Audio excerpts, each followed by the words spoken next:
Yo Atlas speaking, and welcome to a brand new series on the channel. What if I was reincarnated in the world of One Piece with zero knowledge of the series? Synopsis. Rowan, a man at the age of 25, abruptly died and reincarnated into the world of One Piece. The problem is the fact that, that's it. No cheat. No system. No special power whatsoever. Even worse, the only thing he knows about One Piece is the appearance of the protagonist Luffy. But hey, at least I'm in this peaceful village. If I stay low-key, I'll be fine. Rowan thought to himself as he enjoyed the nice weather of Cocoyasi village. And there's literally a marine base in our village. What can go wrong? Answer: everything. How will Rowan struggle for his survival in such a world? Well, you're about to find out. Let the tale begin. Chapter 0 Prologue. Life surely is unpredictable, isn't it? Rowan, a 25-year-old man. He was simply living his everyday life. Due to how everything recently got busy for him, Rowan didn't have as much time to invest in his favorite hobby, watching anime. However, the Christmas season came, and Rowan was finally granted with a break he wanted. What was the first thing that he did? Well, watching anime was important, but so were the others. Rowan first called his friends and families, asking how they have been doing, wishing them the Merry Christmas, etc.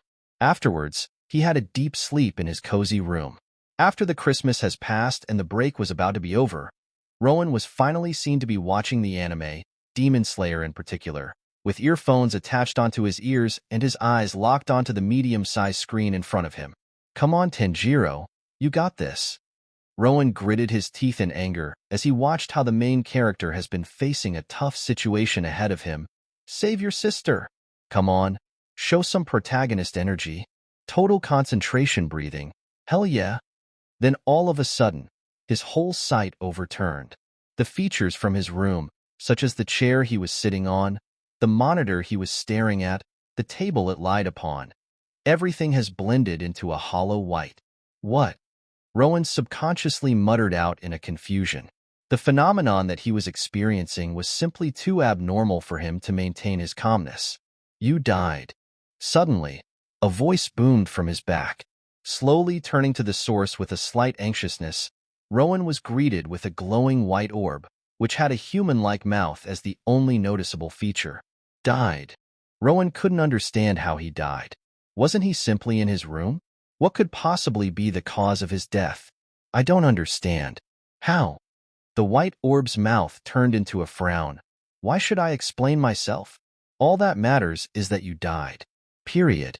Rowan bit his lips in frustration. This got to be a prank, right? How can I die just like this? How would my family react? The white orb clearly seemed to be uninterested in Rowan's distress. Growing a white-colored arm from its side, it passed a cubic dice to Rowan. It isn't funny, you know? Grabbing onto the dice that floated in front of him, Rowan whispered in disbelief. Roll this dice. The white orb simply stated in a monotone. Rowan inspected the dice given to him. Out of the 6 faces, 5 were labeled with the word reincarnate, while the last face was labeled with the word transmigrate. Rowan already had a good idea what the purpose of this dice was, but he still felt numb from his apparent death. Nonetheless, Rowan threw the dice up in the air, complying to the white orb, whom Rowan believed to be something akin to a god. Transmigrate as the only possible option, kind of like Konosuba, granted a special power of your choice? Rowan thought in intrigue as the dice spun up in the air. Yes, it is, but... The white orb somehow answered to Rowan's thought, and the dice landed on the ground before bouncing back up. Not for you, it seems. The dice finally landed without any motion, with the face indicating reincarnate on top. Underneath the word, a straw hat was drawn. Rowan's eyes narrowed upon sighting the drawing, which wasn't present before he threw the dice. Straw hat? One Piece. Out of all possibilities, what's the chance of being reincarnated into the anime world, which he never even thought to have existed in reality? Yes, yes. The white orb said tiredly and snapped with his fingers. Go. Enjoy your new life. Have fun or whatever. Bye. Hold on dash. Before Rowan could finish his words, he was gone with a popping sound. Now alone in the white space, the white orb sighed in exhaustion. Ha, that dude just now was a 976, 348, 275, 294, 284, 283, 584, 362, 432, 438, 492, 532, 593, 294, 538, 294, 542, 211, 104, 328, 555, 382, 494, 275 th individual. Please God, why torture me in a space like this? Pure boredom and endless repetition. Why even create me with capability to feel emotion? Wait. The white orb halted its pestering, and its mouth curled up to a smile and a sudden realization. Oops. It seems that I forgot to erase that guy's memory just now. Haha. Yes, purely accidental. I'm so totally screwed.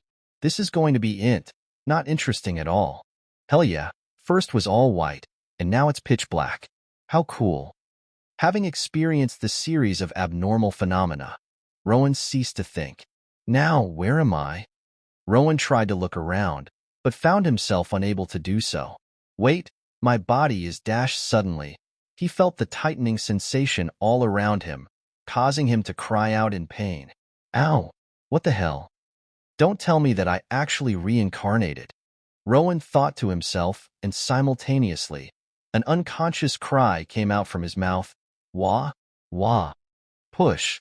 Almost there. Another voice was heard out of nowhere, booming into Rowan's ears. The sensation around him became increasingly tight, causing Rowan to cry out further.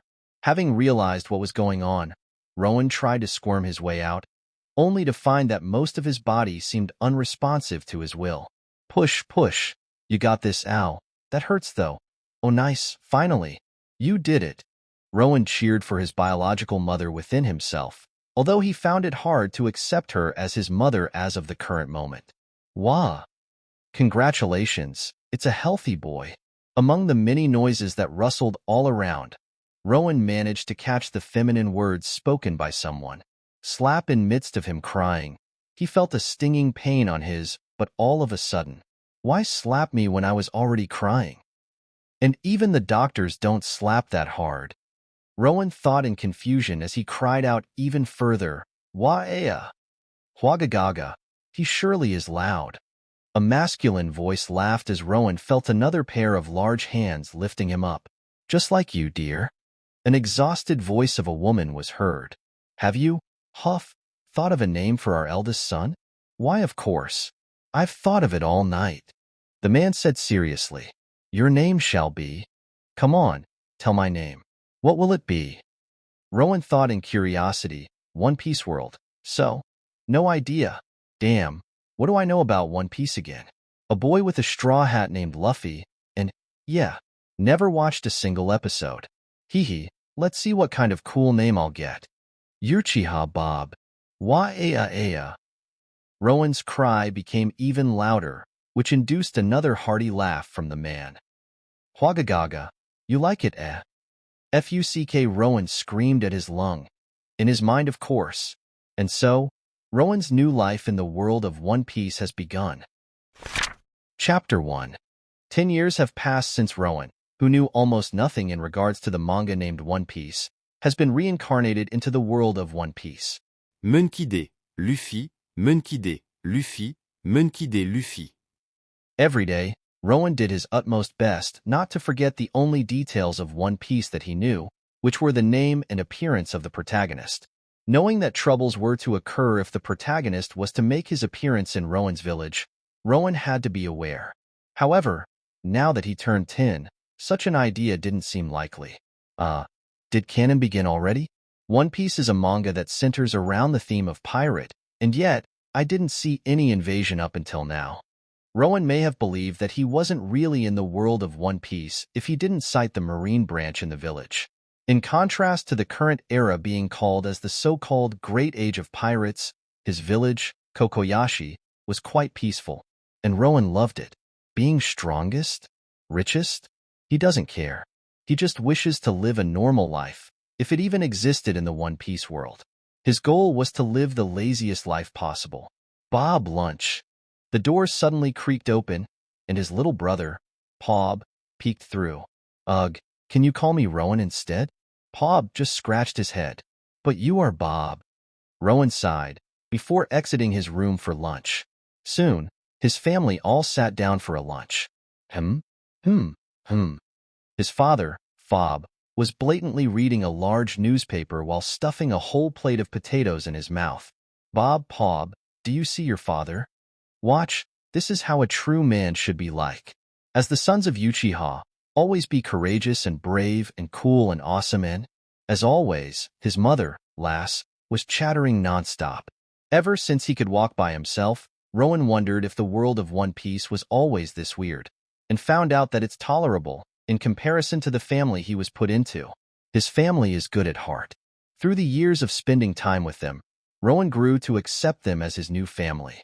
However, apart from that, he could not handle this everyday madness. First of all, how can his name be Uchiha Bob? His appearance was tolerable, with average black hair, black eyes, height considered to be average in his previous life, with average looks. Everything about him accentuated his averageness, but his name is Uchiha Bob. I will never accept this. I only have one name, Rowan. Oi, Bob, are you listening? Bob suddenly yelped out, causing Rowan to snap out of thought. Well, I'll explain once more. This father of yours has been promoted. Huagagaga. Gashushushushu. Bob laughed in response. Of Coca-Coco. Before his eardrums got destroyed, Rowan managed to cover his ears just in time. Just who would have thought that weird laughs like that existed? All right, congrats, Dad.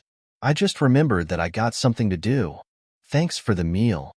Not being able to handle this situation anymore. Bob, cough cough. Rowan fled from his home. Heading outside, Rowan was met by the beautiful scenery of Cocoyasi village. As usual, he headed to the secluded Mekong Grove. Oh, Bob. As Rowan approached, he was met with Belmere tending her garden. Bob. Uchiha Bob, damn it, it's so cringe. Upon hearing his name, Rowan had to suppress his face from turning into a frown. Hey, Belmere. Rowan greeted back. After arriving in this bizarre world, Belmere, Nojiko, and Nami were one of the few normal human beings he could converse without getting a headache. Others were generally nice and easygoing as well, but many of them, especially the men, were too smelly and unclean. They didn't seem to have cleaned themselves properly for years. So why are you here? Weren't you here yesterday also? For a whole day? Won't your parents get worried? It should be okay. I'm still within Cocoyasi village, after all. Rowan scratched his head before sitting down under the shade of a tree near him. While peaceful, the world of One Piece was quite boring compared to the modern world, where many entertainments existed. He did know that this world consists of many methods to power up. Since One Piece was the shonen manga, however, he does not know how to. Chakra? Ki? Ryatsu? Breathing technique? Curse? F******. Why did I ignore One Piece, the best manga of the whole world? Although Rowan desired for a peaceful life, he couldn't help but berate himself for missing such a wonderful opportunity to entertain himself, exploiting the miraculous powers of this world. In the past, he did try to punch, but one punch on the tree injured his knuckle. He couldn't even lift up a sword, since he's just a small kid. One day, after a brutal event that resulted in him breaking his knuckle, his dad, Fob, cried so hard that Rowan felt a heavy guilt building up within him.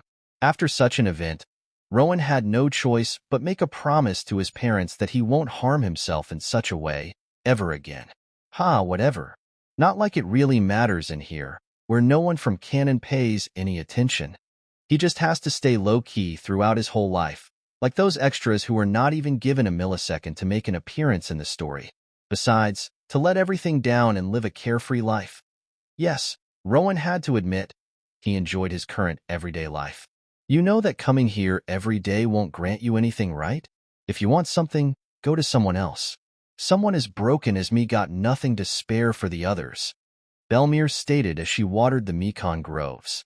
I just came here to heal my broken soul. Don't mind me and just continue your work. Rowan wondered if he has become Shikamaru from Naruto. For the main reasons he visits Belmere's Mekong Grove quite frequently, are due to the sweet fragrance of Mekon fruits and calm environment where the gentle breezes touched by. Shrugging, Belmir turned around and went back to her business. Meanwhile, Rowan was simply lying down and relaxing, feeling the nature around him, coupled with the aroma of Mekon grove near him. However, the peace did not continue forever. Belmir, we're home. A loud shriek caused Rowan to jolt up from his position and nearly caused him to faint due to the lack of blood in his brain. Bob, why are you here again? Noticing him, Nojiko, a blue-haired girl, asked. I was playing dead. Rowan couldn't be bothered to answer. Dead? Haha, you are funny as always. Nojiko laughed heartily in response. Hee, since you intruded our ground, you owe us 10,000 belly. Since it's you, I'll allow you to pay back over 3 years, with an interest rate of 15%. Nami held out her hand with a cheeky grin. There it is, Nami's psycho mode. Once in a while, Nami would turn into a money-hungry lass all of a sudden. Wow, Nami, you are worse than that Nezumi Marine dude. Rowan responded sarcastically, before yawning. Well, I think Belmir should be inside the house. Why don't you go and check? Watching the girls walking away, Rowan looked up at the sky and noticed that the day was already getting dark. Time flies so fast. Rowan had no choice but to return to his home, and was given a warmful greet from his family as soon as he entered. Oh, Bob, you came back. Look at this. I just made a superpower airplane sandcastle picture drawing. Bob immediately started to bombard words at him. Coco. Perfect timing, Bob. Dinner just finished. Behold, our dinner. Uchiha special, marinated raw fish. Last placed a horrific, brown-colored fish on the table. Bob. Come. You must take a look at this newspaper like a manly youth you are. Fob screamed with tears while crunching up the newspaper he is holding. Yeah, I'll never get used to this. Someone, please save me. And yet, a smile was formed on Rowan's face as he joined the dinner. Chapter 2. What a strange day. Rowan thought as he sat on his bed. It has been the first day in my life here that I woke up this early. I don't know why, but I feel like something bad is going to happen. Just has to be a false alarm, right? It's not like I have a sixth sense or anything. The experience has been something unpleasant. It felt like he got electrocuted, as if a god tried to warn him of an upcoming calamity. Calming his breath and wiping his sweat, Rowan opened the door and was met with his family. It was the same as every day. This pushed out the foreign anxiety within Rowan before his usual demeanor appeared.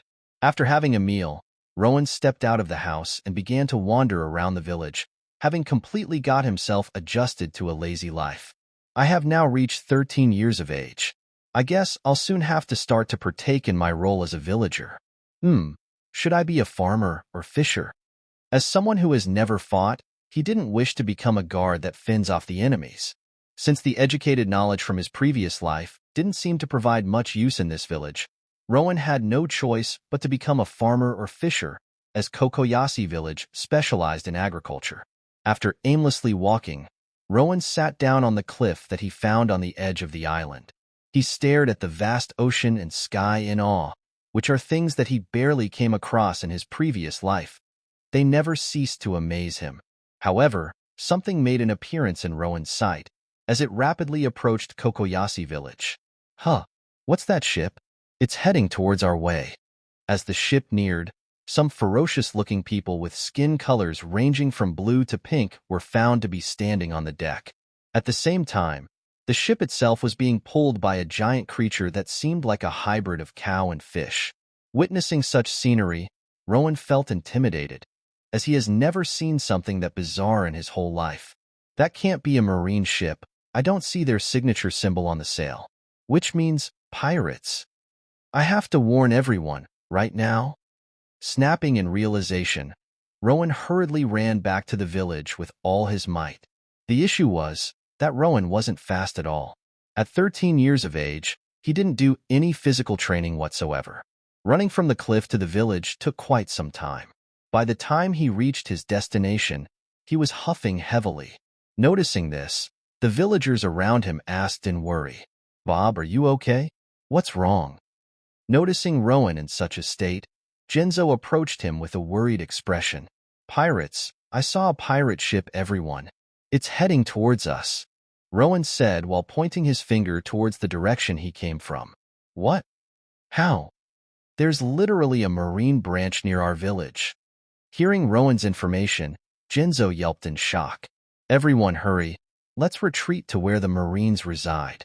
They will protect us. Shahaha. Too late. Suddenly, a loud and sharp voice boomed throughout the village and caused the people to freeze. Rowan, gulping at the same time, slowly turned his head around and was met by several huge blue-skinned men with features that represented fish. Grating, humans. The blue-skinned man in the front, with a saw-like nose, growled with a sharp glint in his eyes. From today on, I, Arlong, am the king of this land. As the owner, whoever lives here must pay the rent, 50,000 belly for each child, and 100,000 belly for each adult. With a menacing grin, Arlong shouted out, "Pay, or be killed." Rowan was engulfed in fear. Even though he was mentally an adult, it was the first time he was exposed to such killing intent. Even without realizing it, Rowan started to think with his head clenched in his hands. Me, Pob, Mom and Dad. 300,000 belly in total. We should have enough, right? Shaking in fear, Rowan and other villagers were about to walk towards their home to gather their fortune. However, just as they took a step, someone spoke out. No one pays anything. Before you kill anyone, you must go through me, Uchiha Fob. To Rowan's horror, it was his own father. As the sheriff, I shall defend my village. Bang bang bang. Fob took out a fully loaded gun from his waist before shooting toward Arlong without any hesitation. However, clang clang clang, the bullets were instantly blocked by Kurubi, the second in command of Arlong pirates, by his arms. In the next moment, all Rowan saw was his father getting slashed by Kurubi's sword. Fob fell as the blood gushed out from the newly formed giant gash on his abdomen. Rowan was about to shout, but quickly covered his mouth in fear. However, FOB/Dad, Pob and Lass screamed, before hurriedly running towards Fob. Cough. I'm okay. Don't come close. Fob shakily stood back up with a large gash on his abdomen, before pointing his gun back at Arlong. You? Huff. You can never puke. Before Fob got to finish his words, he was pierced by the sword that Kurubi threw from his hand. Thud. With a stoic expression, Kurubi approached Fob, who fell without any sign of life, before pulling his sword out. Shahahaha. What is this weakling? Arlong laughed out loud, before turning his gaze to Lass and Pob. I am a very generous fishman. Although your filthy mongrel of a husband made me mad, I will give you a chance to repent. Pay up the double, 200,000 belly for you, 200,000 belly for your dead husband, and 100,000 belly for that kid.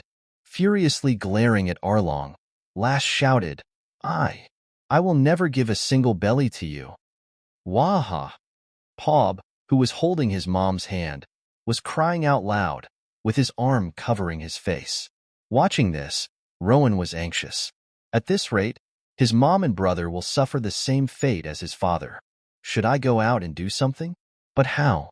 What can I do? I can't even lift a sword. Rowan was stressed beyond belief as he clenched his head and pulled his hair. Even the gun didn't work. What do I do? Listening to the angered response of Lass, Arlong's face turned nasty as he signaled Kurubi. Wait. Before Rowan could register, swoosh, he saw Kurubi slaughtering his mother and brother. Thud thud, and no. No. Rowan's body froze completely as his eyes were locked onto his now-deceased family, who were lying below Kurubi's feet with blood spilling out. Why? I hope this served as a good example of what will happen to you humans if you were not to pay up. Arlong slowly turned back to the shivering villagers. I will give you 3 hours. After 3 hours, I will hunt you down myself. All villagers hurriedly scrambled in fear, leaving Rowan alone on the spot, who was blankly staring at his dead family. Boy, haven't you heard? Scram to your parents and bring money. Or don't tell me that, Dash. Stop. I'll bring money. He's my child. Sweating hard, Jinzo hurriedly reached and grabbed Rowan's hand. Humph. Hurry up. Arlong and his crew began to walk away, leaving Jinzo and Rowan. After staring at Arlong's back with a sense of helplessness, Jinzo turned to face Rowan. Bob, your family.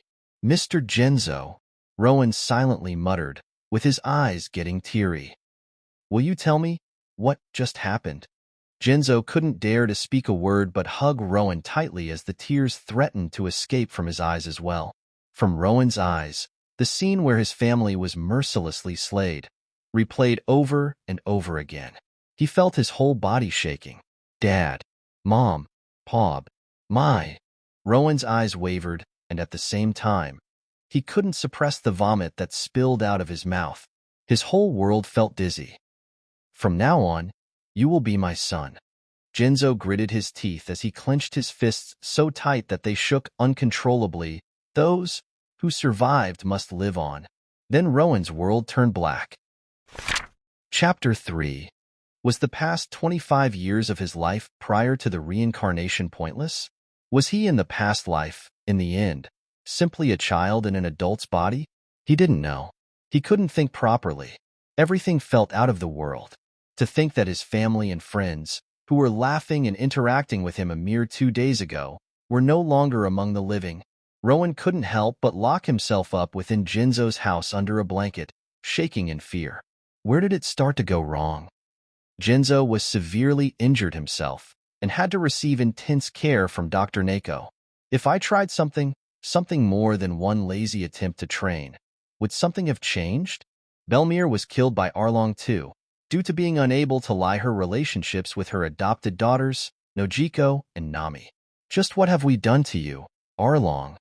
Many other villagers he knew of, all slain. Rowan felt as if the world he knew for the past 13 years crumbled down. It felt like a waking call. He never thought carefully about how dangerous the world of One Piece can be. All he remembered was a funny-looking boy with straw hat. He deduced that this world was not as violent or harsh as the other worlds such as Naruto. Oh, how wrong he was. Peaceful? Not as harsh? Are you an idiot, Rowan? Rowan couldn't help but berate himself as he grabbed his head. Peaceful? An infamous shonen manga that revolves around the topic of a pirate. Peaceful? He never imagined that one day he will be in such a gruesome situation. Losing his loved ones felt more painful than dying in the previous world. Knock, knock, and knock was heard on his door, before slowly creaking open. Jinzo, whose body was wrapped all around by the bandages, walked inside and sat on the bed that Rowan was lying on. Bob, it has already been 2 days, hasn't it? Jinzo spoke softly. As painful as it must be for you, you must overcome. Arlong is long gone to the neighboring area. Return to the world, and do not succumb to despair. We still have a bright future ahead of us, my boy. Rowan of course knew that he cannot stay like this forever. He must live on. He must overcome. He must avenge them. One day, just one day, I don't know how I will do it, or what method I will have to use, but I promise. I promise to take my revenge on Arlong and his crew for all they have done. Although still shaking in fear, Rowan gathered his resolve as he clenched the hem of the blanket. Mr. Jinzo, I don't want to use Bob as my name anymore. Rowan spoke weakly. Without my family in this world, there is no reason for me to use it. Bob is a name that he dislikes. The only reason he ended up allowing the others to call him in such a way was due to his love for his family. From today on, I am Rowan. Jinzo sighed and gently caressed Rowan's head. If that's what it takes for you to come out, gladly. This is no longer the world I previously lived in. Throw away the idea of peace, for a peace without a power is naught but a delusion. I must get strong. For the first time, Rowan found his goal in the world of One Piece. Become strong enough to kill Arlong. Rowan held his shaky arms and uncovered himself from a blanket. I'm ready, Mr. Jinzo. The villagers all gathered at the center of the village and saw Rowan and Jinzo approaching. Mr. Jinzo, Bob. Nojiko, who noticed them first, shouted in relief. Oh, as for that, Genzo sighed before continuing. From now on, Bob is no longer his name, but Rowan. Rowan? Although confused, the villagers and Nojiko nodded nonetheless. And simultaneously, Rowan found that something was off. Where is Nami? Nojiko's eyes turned teary after hearing this. She was taken by Arlong and his crew. After Belmere, Rowan saw nothing but red, out of the fury that he felt towards the Arlong pirates. Arlong again? He really felt like punching something right now. Damn it, what are they planning to do on Nami? Sam, one of the villager, yelled in anger. The group began their discussions on what they should do from now on. They thought of a rebellion, contacting Marines, hiring bounty hunters, etc., but all ended up as a failure. They have already witnessed the strongest man in the village, Fob, get killed mercilessly. The Marine branch was not responding to their pleas for an unknown reason. They soon concluded that the Marines must be on the same side as Arlong pirates. Hiring the bounty hunters was impossible for them, since Arlong stripped them of all of their money. In the end, they could only agree that there is no other solution than to endure. At that moment, someone saw a distant figure of Nami walking towards them, with her head lowered. Nami. Nami. You are okay. Nojiko hurriedly ran towards Nami and grabbed her shoulders to inspect if she has been harmed. Did they hurt you? The villagers all visibly relaxed at the sight of Nami and let slight smile escape their faces. However, Nami remained silent. Hey, I'm joining Arlong's crew. Nami muttered. Huh. I'm joining the Arlong pirates. Nami let out a forcible grin. I will get to be a navigator and draw maps. Ha ha ha, what in the world are you talking about? Did they threaten to do something terrible to you? Please, tell me. Genzo knelt in front of Nami, as if he could not believe what he just heard. No. Nami shook her head. He must have done something. Genzo burst out in anger. Tell the truth. No. Nami violently shook and released Genzo's grip on her. I got this. Nami raised her arm and revealed the tattoo of Arlong pirates. Everyone was flabbergasted. To think that Nami became a part of the crew who not only destroyed Cocoyasi village, but killed her own mother. Not you, Genzo said out of shock. Why? Nojiko said in disbelief. Look. Hee, look at this. Nami slowly raised handful of belly. They gave all this money that I wanted? No. Nojiko slammed into Nami, causing the money to fly out of Nami's grip. I'll never forgive you if you join them. Do you understand? They killed Belmere, Nami. They brutally murdered her. Who cares? Why would I want to live like Belmere if it just gets you killed? I don't want to die like that. Nami shouted while struggling in Nojiko's hold. How could you? That's enough, Nojiko. Genzo turned around in an attempt to hide his sorrow. Leave us, Nami. Never set foot in this village ever again. Hearing this, Nami attempted to prevent herself from crying. Watching this, Rowan couldn't help but feel that something is wrong. Rising up, Nami ran away from the villagers, ignoring Nojiko, who was shouting her name. Are you just going to leave her like that? Rowan spoke out from the crowd, stepping up. What can we do about it? She betrayed us. One of the villagers shouted in anger. No way that's true. Rowan grimaced. A 10-year-old girl, who witnessed the death of her loving mother in front of her very eyes, decides to become the subordinate of her nemesis? But what could he do about it? Run after her and tell her that she doesn't have to do it, for whatever reason it may be. A powerless boy like him? I hate it. Rowan lifted up his scrawny arm and gazed at his open palm. This is the truth, huh? Clenching his palm into his fist, Rowan felt disgusted toward himself. Why am I so weak? Why am I so incapable? How? Just how have I lived the past 13 years of my life? As the villagers began to disperse in fatigue, Rowan, out of determination, thought within himself as he gazed up at the blue sky, it's time.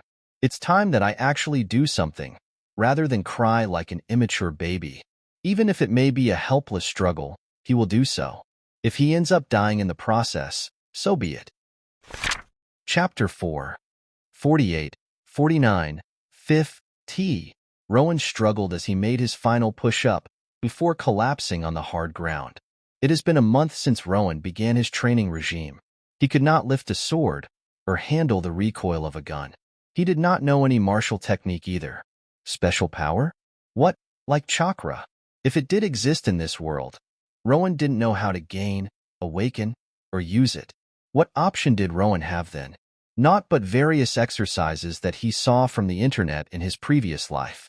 He did not have proper knowledge in regards to training regimes. He barely worked out before.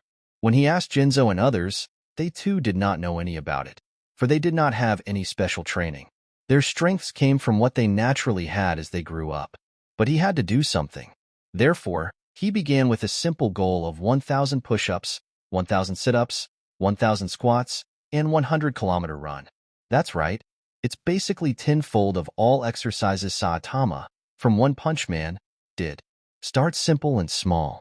Then, once you're used to it, increase the load. Add the exercises of more diversity. Plank, burpees, mountain climber, wall sit, pull-ups, whatever he knew of.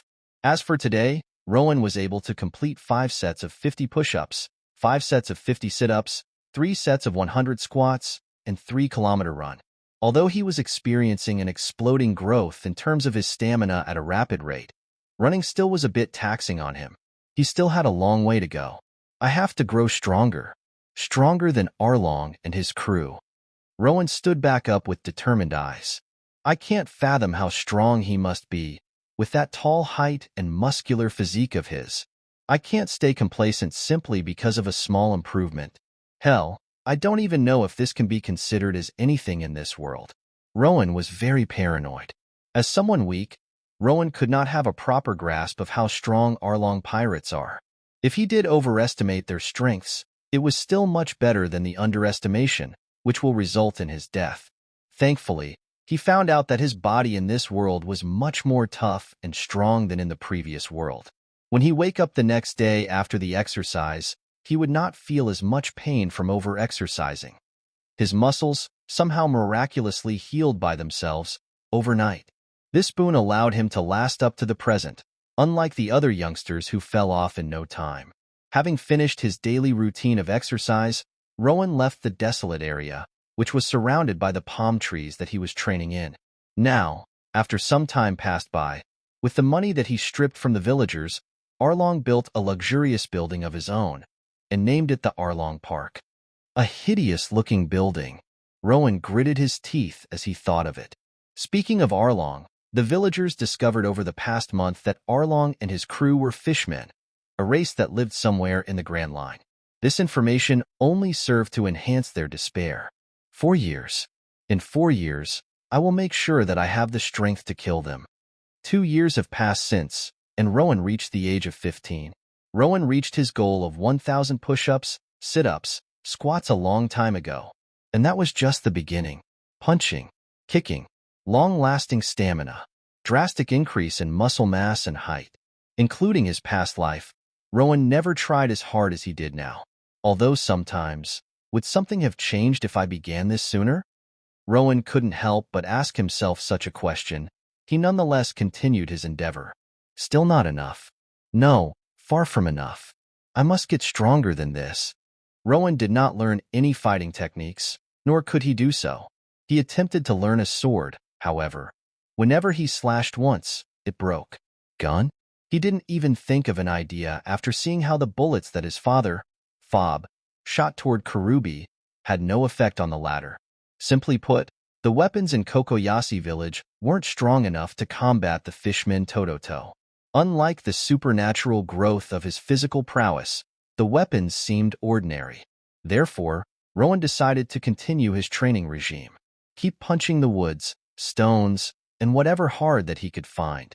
Hone and harden his body to an extreme degree until it becomes capable of injuring them. Over the past 2 years, the villagers had to suffer from Arlong's crew, who continuously ripped off their hard-earned money. Facing such injustice for a long period of time, the rebellious mind within the villagers' hearts began to grow. It could be said that the villagers began to lose their senses, thinking that dying is no different to their current lives. Rowan had to hurry. Time wasn't infinite. On the other hand, Nami was seen to be exiting the Konomi Island, an island to which Cocoyasi village belongs to very frequently, although they had no idea as to what she was doing outside of the village. But if she was trying to worry Rowan, she surely did succeed. Rowan. Turning around, Rowan saw Nojiko and Jinzo waving at him. Finished your training as usual, huh? Over the years, people finally adapted to his new name. Everyone now called him Rowan. Yeah, I cannot be slacking off when you guys are placing your trust in me. Unlike other villagers, Rowan was alleviated from his responsibility to work so that he can focus on his training. Well, you surely do look strong enough. Pointing at Rowan's exposed arms, Nojiko noted, are you sure that you are unable to defeat Arlong right now? Nojiko has seen Arlong crew recently when he came to collect tax, while Rowan missed them due to his secluded training. In terms of physical prowess, Rowan looked far stronger than any of them. No, we must be careful, Nojiko. Remember, they are fishmen. Their strengths are way above the average human being such as us. Jinzo shook his head. 2 years, right? We will try to hold villagers back as much as possible. Please, you are our only hope. Rowan gave a serious nod. He knew he couldn't fail. It was all or nothing. Naturally. I promise. Satisfied with his reply, Nojiko and Jinzo walked away. Recently, Rowan has been contemplating a combat strategy in addition to his exercises. He could finish 100m run in 7 seconds with his trained strength. However, that wasn't as helpful in a fight. What he wanted was a very quick, sudden burst of speed that allowed him to gain an advantage against the Arlong pirates. But how do I do that? Kick on the ground for like 10 times? Laughing at the seemingly impossible idea, Rowan continued his thought. Let's stick with a simple increase in my leg strength for now, so that one push will cause an extreme speed. Having finished the thought, Rowan stood up from his training ground. As he gazed into the sea, he sighted a small boat arriving at the village. Nami, Rowan thought as he sighted a girl with orange hair from afar. Was it that she let her guard down today? Nami usually reached the different section of the island that was quite close to the Arlong Park. However, today was different. That sack, is it the money that you are carrying? Rowan thought in a mix of intrigue and frustration. Just what are those Arlong pirates making you do? Nami, who was landed on the ground with a sack of money, looked to her left and right with caution before sneaking her way toward the village. Rowan, who didn't see her for a long period of time, wasn't sure what was going on. However, he did see one thing. The hollow and sunken eyes that Nami had as she looked around. She isn't enjoying that at all. As I figured, Rowan narrowed his eyes. She's being forced into it. Taking a deep breath, Rowan turned around and began to walk back to the village. Just a bit longer, Nami. Hang on. I will get you out of there and end everything once and for all. Chapter 5. 2 years finally passed by. Over 2 years, Rowan threw himself into tortures even worse than before. 1 finger push-up, 1 finger pull-up, lifting up a boulder, grabbing onto the branch of a tree with his body parallel to the ground for hours. Name the hardest exercise that you can think of. Rowan probably did it. His punch was now capable of cracking a boulder in one go. His kick could cause a moderately thick tree to be ripped off from the ground. In comparison to a weak and scrawny boy that he was 4 years ago, he indeed made a drastic improvement. Was that enough? Rowan didn't know. However, he did all that he could do. The village has finally reached its limit. Today was the day. Rowan checked his attire, which consisted of the knuckle gloves for his hands and metal helmet to protect his head and neck that craftsman made for him. This was the best Cocoyasi village could do for him, with Arlong sucking them dry of money. Rowan exited Jinzo's house and was met with the villagers crowding around him. Are you ready? Jinzo asked with serious face. Rowan returned with the nod. It's all or nothing. Today, everything will be decided. Several men stepped up, with Johnny and Yasaku, 2 best swordsmen, mediocre, that the village got. Johnny, Yasaku, when did you 2 return? I thought you were working as bounty hunters. Jinzo exclaimed his surprise. We got contact from Sam, Johnny answered stoically. What kind of men will be if we were not to join this coup? We tried to contact the other marine branches to request for a help, but it seemed that without a sure evidence, they couldn't dare to act. Yasaka stated, after all, Arlong is someone with ties to one of the 7 warlords, Jinbi. F*****. One villager muttered in anger. Therefore, Rowan, you are our only possible chance.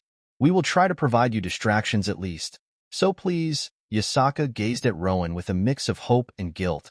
Defeat Arlong for us. Thanks. I will be relying on you guys for this. Although he felt shouldered with burden, Rowan too nodded with seriousness. Rowan knew that what they are about to do now is a reckless action. However, seeing the bottled-up rage within the villagers that was about to explode any day, he knew he could not delay any longer. He did not wish to see anyone else die anymore, rather if it's due to the rebellion or due to the inability to pay rent. Rowan began to take off his steps towards the Arlong Park, with villagers following behind. Stop!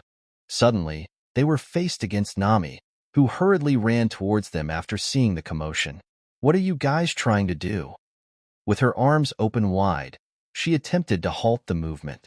You guys can't beat Arlong. Nami, over the years, we found out what sacrifices you were making for us. There is no need to suffer anymore. Rowan stepped up and gently pushed her to the side. Just wait a bit longer. When I gather 100 million belly, Arlong promised me to free our village. Nami desperately said, in hopes of changing the minds of the villagers. 100 million? Rowan chuckled darkly as he lowered his head, shadowing his eyes. Nami, a filth like Arlong won't keep his promise. This I can guarantee you. Rowan gently placed his hand on Nami's shoulder. We got no more option. Village is out of money and Arlong's tyranny continues. If we are going to die anyway, I'd rather die along with Arlong and his brainless fish pirates, rather than beg for life. Lifting his head back up, Rowan had a furious expression, with the veins popped out of his forehead and crazed looks on his eyes. Without a further ado, he passed Nami and continued to walk towards Arlong Park. Trust in him, Nami. I believe that Rowan can beat Arlong. Nojiko spoke softly, with a hope in her eyes. Village will no longer abide by Arlong's tyranny. Jinzo firmly gripped on his gun. You guys don't understand. You don't know how strong Arlong and his crew are. Nami shouted fiercely, but the villagers did not listen. Nami couldn't do much but stare at her tattoo hatefully. Everything she held dear to will be gone today. She knelt down on the village ground, void of the usual liveliness. After a triumphant walk towards Arlong Park, Rowan and the villagers stopped in front of the huge gate that lied in front of them. The entrance of Arlong Park. Time to put my trainings into use. Rowan clenched his fist and punched the door as hard as possible. To everyone's surprise, the entire door flew back with a visible fist dent in the middle, before crashing onto the Arlong crew, who were partying. Boom! Who dares? Arlong shouted in fury as he and the crew walked out of the smoke unscathed. Arlong! Looking at the hateful visage of Arlong, Rowan could no longer control himself. His fists clenched in an absolute fury.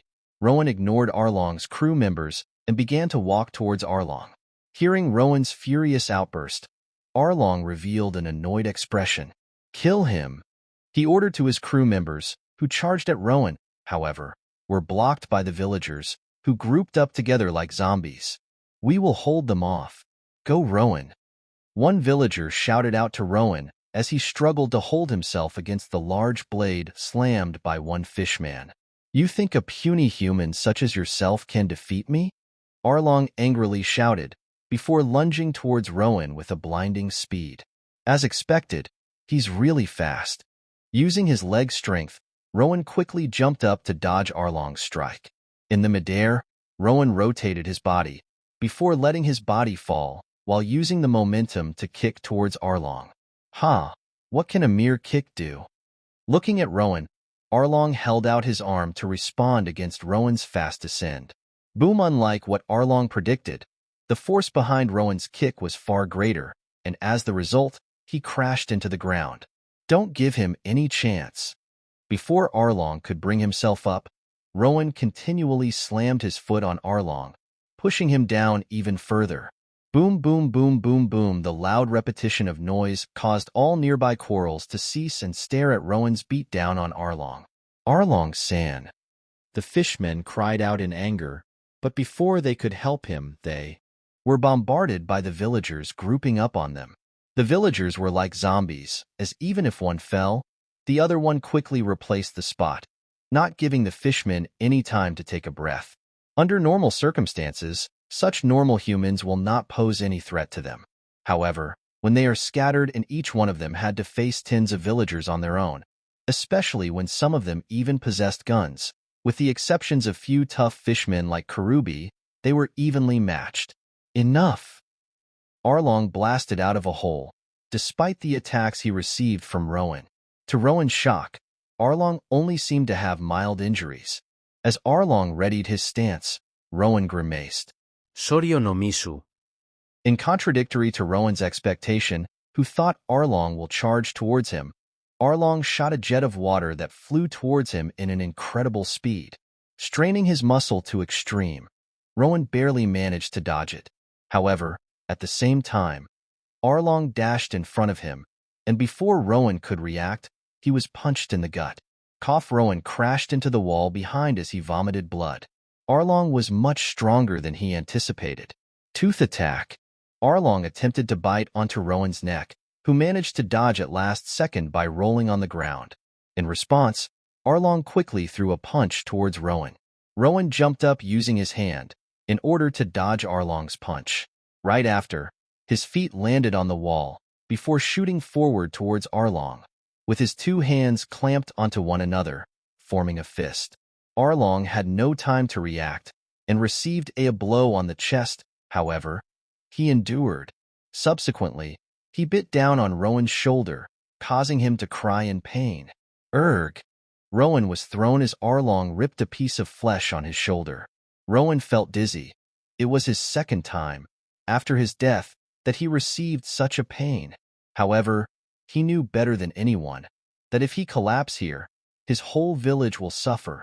Shakily, Rowan managed to stand back up, earning an annoyance from Arlong. A human can never defeat a fishman, especially a weakling like you. Arlong snarled before taking out his saw-like sword. After I deal with you, I will kill every single human in this island. Asterisk huff asterisk, as if, huff. I will let you. Rowan held his firm gaze onto Arlong.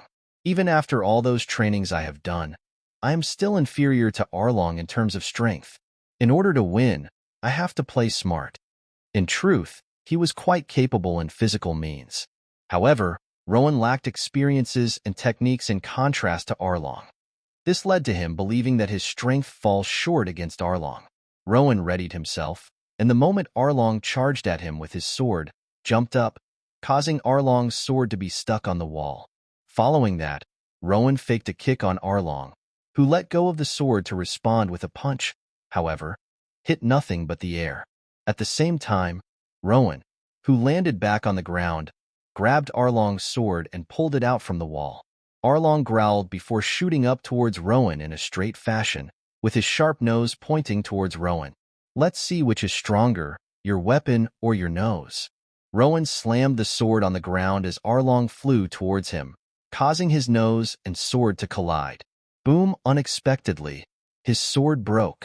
However, at the same time, Arlong's nose got bent. Standing back up, Arlong grabbed his nose and twisted back into place, without a sign of pain on his face. Afterwards, he pulled out his broken teeth, and surprisingly, new teeth grew right away. Letting out a cold sweat, Rowan looked at his bleeding shoulder. I don't have much time left. I have to finish this fast, but how? Keep running away like a coward you are. It won't change anything. Suddenly, Arlong jumped inside the pool lying next to them. Arlong is a fishman, which means he must have some aptitude to water too. Rowan thought. To counter him, retreat to high place. Rowan quickly jumped up towards the roof of the Arlong's castle. However, it was at that exact moment that Arlong shot out from the water at extreme speed. As expected of a human. Stupid. Arlong grinned menacingly as he sped towards Rowan, who was in mid-air, with extreme speed. This was when Rowan realized his mistake. To think Arlong can propel himself in such a manner. Rowan never thought that such a feat was possible. Damn, no. Rowan braced for an impact as Arlong smashed into him, and they crashed into the building, causing a dust to rise and block their views. Boom! Cough! Rowan inspected his body, which had a bleeding hole at stomach, due to Arlong piercing him with his nose. Do you know what room this is? Shaha, this is where Nami has been drawing maps for past 4 years. Once she completes the map, we, the fishmen, will dominate the world. Arlong held out his hands with a laugh. And also, this room will be your grave. Hee hee. A weak laugh was heard from Rowan, causing Arlong to frown. 4 years. In just a span of 4 years, my family, friends, everyone in this village. Just how much did we suffer? 4 years to draw? Huh? Guess how long it takes to destroy. Cough, Rowan coughed blood, but nonetheless, grinned. Arlong is tough, but he did not receive as much damage because unlike him, my hits are blunt, which means... Rowan glanced at a sharp piece that he acquired from Arlong's broken sword. My one final chance. Even if I were to die, I will take Arlong with me. You. Arlong became cautious, as he realized that Rowan's action may delay his plan. In order to throw Rowan out of the mapping room, Arlong rushed towards Rowan's who was down. However, in the next moment, Rowan changed into a curling position with his feet touching the edge that connects the floor and the wall. When Arlong reached at point proximity with Rowan, Rowan suddenly shot his legs up with all his strength and stretched out his arm, holding a sharp sword piece on his hand. Crack! Rowan slammed the piece of sword into Arlong's neck with all his strength, which was followed by a sound of bone crunching. At the same time, Rowan's hand was broken and bleeding due to holding the sharp piece with his bare hand. Arlong's eyes widened in disbelief before his grip on Rowan loosened and collapsed onto the ground, dead. Cough! Rowan coughed out blood, however, limped towards the broken hole of the room while dragging Arlong's corpse with him. He got one more job to do. Arlong is dead. Rowan threw Arlong's corpse out of the room, causing it to fall onto the ground. Hearing this, everyone's eyes widened. Arlong-san. Fishmen cried in disbelief as Arlong with broken neck came into display. Arlong is dead. Villagers cried in joy before turning our gaze back to the fishmen. Exterminate rest of them. Without a regard for their life, villagers maniacally rushed towards those fishmen, blindly swinging and shooting their weapon. In the chaotic situation, one by one, fishmen began to fall. As the weaker fishmen fell, the villagers joined to help others, grouping up on the bigger fishmen. They looked like a swarm of zombies, with blood splattering everywhere. Even the Arlong pirates never experienced something as terrifying as this. The sheer hatred and maliciousness oozing out of everyone's eyes towards them. Damn it! Everyone, retreat! Karubi shouted to the other fishmen as he cut few villagers at once. However, those villagers, although holding their deep gash, continued to glare at Karubi. Some threw their weapon, some even bit on his shoulder. When he severed their limbs, they punched him even if it dealt no damage. Fishmen have never seen anything like this. To them, it felt as if they were in hell. Eventually, only the officer fishmen, Karubi, Hachan, and Chu managed to escape, while all the others were slaughtered. However, the casualty on the villagers were much more severe. More than half of those who joined the fight were killed, and more than half of the remaining lost a limb. Nami, who heard large commotion, rushed towards the Arlong Park, only to witness a brutal scene. A scene full of corpses and blood splashed everywhere. Mom, Dad, Pob, I've done it, guys. I hope you guys rest in peace. Bleeding everywhere, Rowan wobbled before the darkness consumed him. Chapter 6. Rowan, you are awake. Doctor. Feeling drowsy, Rowan heard someone talking. Before long, Rowan realized that he was on the bed. He could barely feel his body or more. He only managed to open his eyes heavily. Rowan, thank goodness. Dr. Nako quickly approached Rowan and inspected his condition. Blood level looked stable, no infection, completely functional metabolism, muscles repairing. Doctor, how long was I out? Rowan managed to open his mouth and a dry, hoarse voice was heard. He was given a water by someone else, which he greedily gulped down. 3 days. You almost died from blood loss, but thankfully, Tomi had a matching blood type as you, XF. You should not move still. You had damages on the internal organs, muscle tendons destroyed, and many parts of bones fractured or broken. What happened to everyone? Well, we have successfully driven the remaining Arlong pirates out of the village. However, too many died. Rowan, you are awake. Another voice was heard. Turning around, Rowan was met with Nojiko, whose left leg and arm were in casts. Seeing Nojiko enter the room, Dr. Nako silently exited the room. Nojiko, what happened? Nojiko teared up as she spoke. Mr. Jinzo, Johnny, Yasaku, Sam, they all died. Hearing this, Rowan was devastated. Arlong was defeated, but at what cost? Rowan tried to speak, but no words came out. His bandaged arms shook as he tried to hold himself from crying. Jinzo was someone who took care of him since his family passed away. Johnny and Yasaku were adventurous men who would often share the majesty of the outside world. Sam was a great friend to hang out with, a meek individual who's kind to everyone. Everyone else, the villagers, people that he came to cherish as he spent 17 years of his life in the Cocoyasi village. I saw them there. They were the bravest, the strongest out of any others I've seen before. The weak, giving all they got to defeat the strong. They did not give in till the end. Nojiko shakily smiled, while wiping the tears from her eyes. Ah yes, I am glad that I got to know such amazing individuals in my life. Calming his mind, Rowan managed to respond with a smile of his own. A silence was brought to the room momentarily, as the both individuals coped with their turbulent emotions. After a few minutes passed, Rowan decided to ask, "Where is Nami?" Nami! She locked herself in her room, saying that it's all her fault. Nojiko said with a sigh, "Stupid girl. She was the one who bore our burdens for years. How can this be her fault?" Listening to Nojiko's banter, Rowan looked outside of the window. Finally, this village will be in peace. However, now that he achieved his revenge, what should he do now? Become a farmer or fisher? Somehow, the idea did not seem appealing to him anymore. Those were naive thoughts. What if they are attacked again? Arlong taught him that this world is not kind. It is full of malicious people, full of people with overwhelming power. I have to get stronger. All right, I'll let you rest. Nojiko finished her conversation with Rowan and left him alone. Closing his eyes, Rowan returned to a deep slumber.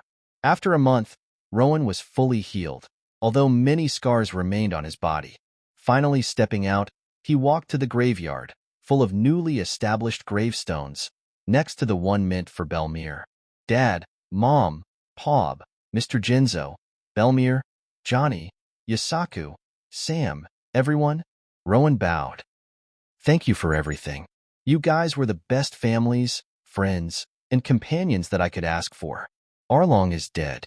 His crew is driven out of village. I hope you guys rest in peace. Rowan placed flowers he was given by flower shop owner on each and every grave present. Saluting for the final time, Rowan turned. Suddenly, a gentle wind blew, giving Rowan a pleasant feeling. Thank you, Rowan. We wish you a luck in your journey from now on. Hearing a voice, Rowan widened his eyes, with his fists clenched. Goodbye, everyone. Then he walked away. There is still one more thing to do, Rowan thought as he was walking. The Marines, especially that despicable mouse, Nezumi. For 5 years, the Marines were turning blind eyes on them. The villagers of Cocoyasi discovered that Nezumi was the one mainly responsible for such action. Arlong paid for his ignorance. Whether I become wanted or not, he must pay. Rowan has already thought of this matter before. Even if I want to try to go out of the village, to report the corruption to other marine branches, Nezumi will never allow me to leave. Worse, if I manage to leave, he likely will hold the villagers as hostages. That leaves me with only one choice. Beat him up to a pulp until he can't live anymore. Rowan and other villagers already saw the abrupt movement of Marines. Nezumi probably knew that he had no other option than to silence the villagers of this matter, or else he will end up in the impelled down. Rowan, where are you going? Looking at his serious demeanor, the villagers couldn't help but ask. No matter what's about to happen, don't come out. What happens here is done by my own will, and by my own alone. Rowan shouted before approaching the Marine branch building. Halt! You will not step in any closer. If you do so, we will not hesitate to shoot you. The Marine soldiers, who are guarding the gate in front of the dome-like Marine base with mouse head decorated on top, pointed their guns toward Rowan. Every single Marine in this building, Rowan thought in a fury. All of them are corrupted individuals who laughed as our villagers suffered every day. With an angry face, Rowan took few steps towards the Marine guards before dashing towards them. Sweating profusely, the Marine guards shot the guns in their hands. However, due to Rowan moving towards them in a zigzag fashion, they could not aim properly. Reaching in front of two Marine guards, Rowan punched one in the abdomen, before dodging another bullet from the other and throwing a kick at him. They collapsed on the ground while coughing out blood. Not even waiting any longer, Rowan quickly jumped on top of the dome-like building and hid himself behind the mouse head. Hearing the commotion, the other Marines stepped out of the base along with Nezumi. Kiki! Who did this? Nezumi squeaked in anger as he saw two Marine guards brutally beaten up. He looked around the houses, where the villagers were watching in fear, with squinted eyes. Kiki! Which one of you has done this? Staring at Nezumi with cold eyes from top of the building, Rowan jumped down towards Nezumi, and Nezumi did not realize Rowan's descent until the last moment, when Rowan's shadow covered him. Boom! Rowan's sudden assault caused Nezumi to collapse. Before the soldiers realized, the dust that arose from the ground momentarily covered their view. Since Nezumi was with Rowan, they could not dare to shoot. Nezumi! Rowan's eyes blazed in anger as his kick crashed Nezumi down on the ground. Nezumi vomited out blood as Rowan's feet was pushing onto his chest and screamed in pain as his back crashed against the ground. Gurg asterisk. Nezumi choked on his blood, trying to plead, Please, don't dash," before Nezumi could continue. Another stomp from Rowan landed on his face, completely disfiguring it. Crack a sound was heard, before the silence enveloped. When Rowan killed Arlong, he was so high with adrenaline and fainted immediately. However, this time, it was different. He killed a human being with his bare hands. He felt the sensation. He heard the plead from Nezumi for mercy. Still, Rowan crushed Nezumi without any hesitation. Rowan felt shocked and terrified of what he has done. However, he knew that he could not relax. He was still surrounded by the armed Marines. The soldiers froze in shock and fear. The villagers, who looked at this commotion from the windows, couldn't help but feel conflicted. "What should we do now?" One of the Marines said fearfully. "Damn, what else can we do? Kill that man. We are not safe either." Another Marine shouted. They knew that they won't be laid off either, especially when Rowan knew them ever since they were patched to Cocoyasi village 9 years ago. Immediately, every Marines began to shoot to Rowan, who swung Nezumi's disheveled corpse to block the bullets. Running towards the closest Marine, he punched that Marine and caused that Marine to faint immediately, before replacing Nezumi with that Marine as a meat shield. As soon as they saw that, the Marines knew that winning against Rowan was unlikely, even if he was alone. They would soon run out of ammo. However, Rowan didn't even seem exhausted. Fearing for the outcome, the Marines ran away without much thought. Rowan, who was still troubled by his kills, could not bother to chase after them. Rowan, what have you done?" The villagers slowly came out of the house, and one of them muttered in a horror.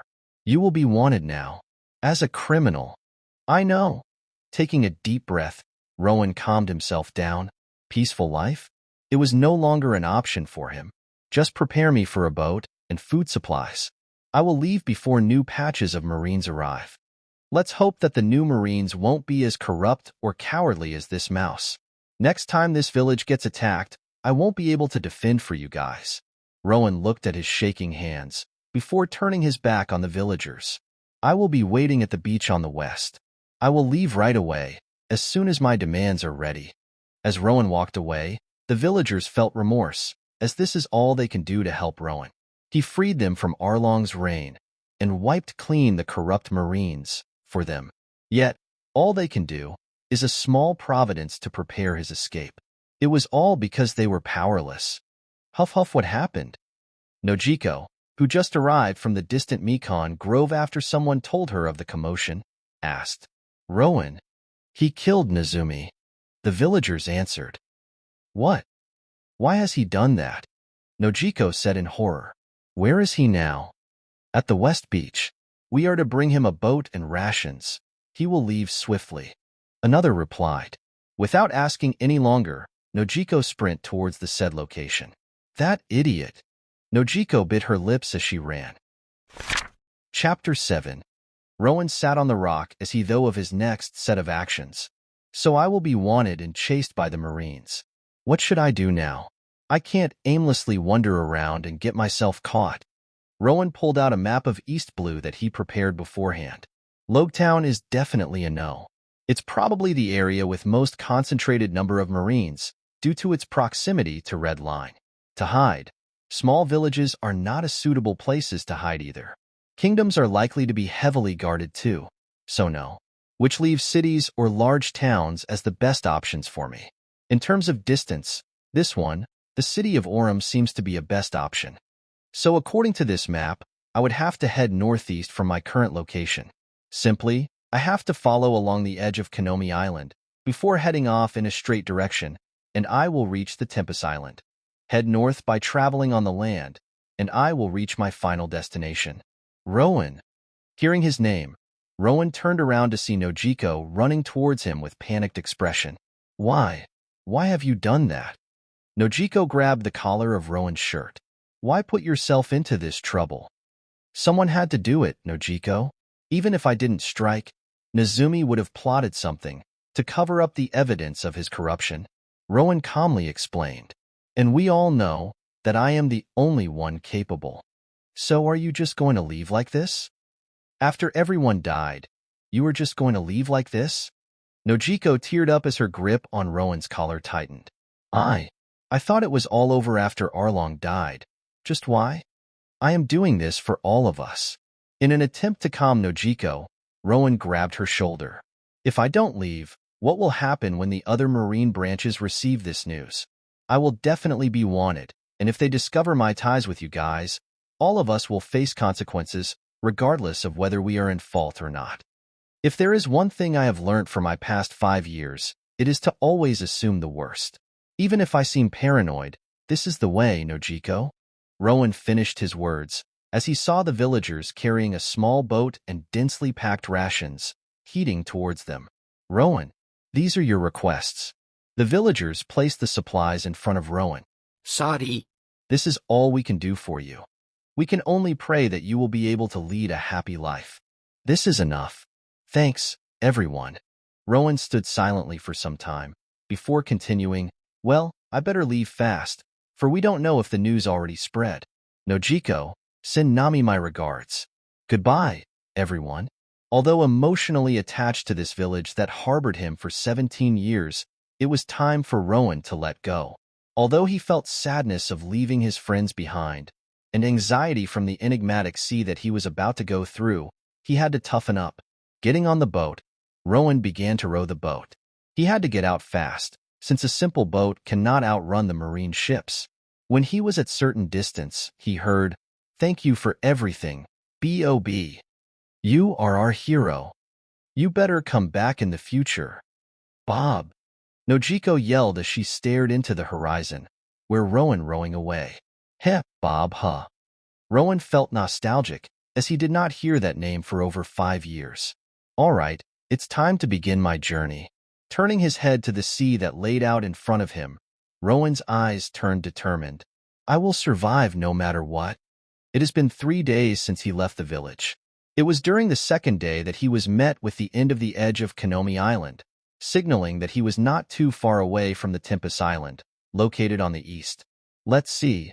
I can last 5 more days with portions of rations I have.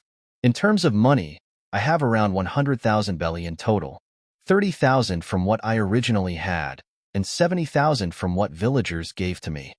Rowan was calculating his travel. Thanks to traveling along the edge, he was able to dodge natural calamities. Although the straight course has risks, especially when traveling by a boat, Rowan, with his inhuman strength, managed to swiftly travel in the right course. I should be safe around here, even if this boat breaks. I simply have to swim my way across. The island should not be too far away. As Rowan was making some dumb thoughts that clearly will result in his death, he began to see land in front of him. Hopefully, this is the Tempest Island. After few minutes, Rowan's feet finally touched the ground again. Hiding a boat within a bush, although he no longer has any use, he packed up the remaining supplies and began his detour. Unlike Cocoyasi, this island is quite different. Rowan thought as he looked around. Beyond the palm trees, which are thicker and larger than the ones in Cocoyasi, the place was booming with people. Bars were full of people. Nearby was a ring that looked like Colosseum, where the bulky men were quarreling with swords. Hey you, yes you. Rowan turned around and saw a small man with a mustache, whose look resembles that of Mario, calling out to him. You seem to be new here, Dtown. Who am I? Why? I am the greatest magician of the world, Jimas Clays. And Rowan asked, while thinking, I smell a scammer. Let me show you a magic. It's a simple one, really. Do you see my hat? Jimas took off his cap with him insignia attached, before flipping so that the concave section is facing up. Place money here, and watch what happens. Sorry, I am not interested. Before Rowan could finish, he was met with Jimas's shocking transformation. If not, Jimas suddenly bulked up from a dwarf to 10 feet Hulk. Oh yeah, haha, I am interested all of a sudden. Alright, I will place 10 belly inside. With a shaky smile, Rowan placed portion of money inside the hat. However, Jimas showed no signs of shrinking. Okay, 10 more? I am becoming increasingly curious. 100 more, I guess. Although Jimas showed no signs of shrinking still, Rowan's petty heart could not afford to waste any more than that. Hey, don't you think it's your time to show magic? Sir, that's not enough money. Jimas menacingly stood over Rowan, before placing his money-filled cap back on. Since you insist, I shall show you a magic that can make a human disappear from the face of the earth. He pounded his fists together as he approached towards Rowan. Oh ho! Seems like Jimas the money titan found another prey. Poor soul, that kid looks quite young too. Haha, who cares? Time to enjoy another beatdown. Drunkards and citizens alike. Everyone started to gather around the commotion between Rowan and Jimas. Licking his lips while gazing at the pocket where he saw Rowan taking money out from, Jimas made an evil grin. Mario ho ho ho ho. You are one valuable individual. Young and healthy, plus personal possessions. You will give me quite a fortune, Mario ho ho. Grimacing, Rowan clenched his fist and prepared for a battle. Suddenly, Jimas started to charge towards Rowan, at a speed that seemed too slow to Rowan. What?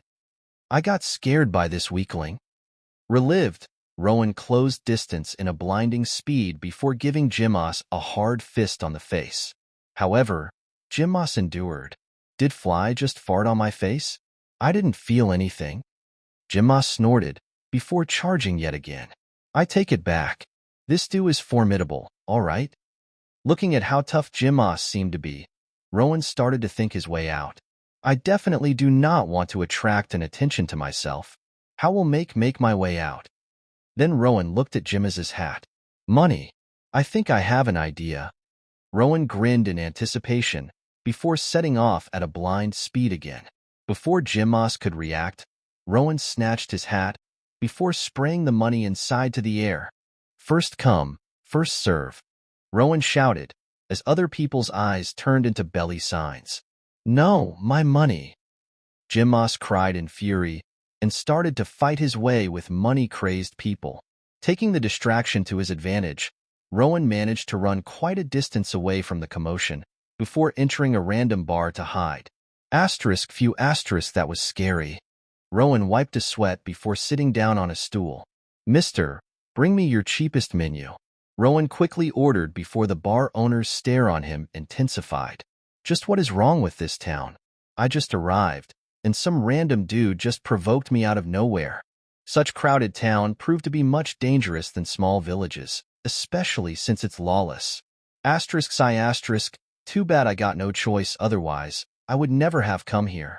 Hey, have you heard? All of a sudden, someone in different table spoke out to his companion. This kid over here. Apparently, he killed that menace, Arlong, as well as the Marine captain. The other one, who sat adjacent to the person who spoke, expressed his uncertainty. Maybe Arlong was just a bluff. Even though the bounty poster only depicts his back, this boy looks young and average. It just sounds so unreal. Rowan instantly froze, knowing that it was him that they were talking about. Slightly turning so that only his eyes can be seen, he carefully looked at the wanted paper they were holding. Uchiha Bob, wanted, dead or alive. Reward, 10,000 beli. Rowan was shocked of the bounty on his head, but at the same time, was relieved that the picture took displayed only his back. Since he made sure to change his attire while on the boat, others did not suspect him to be the wanted man.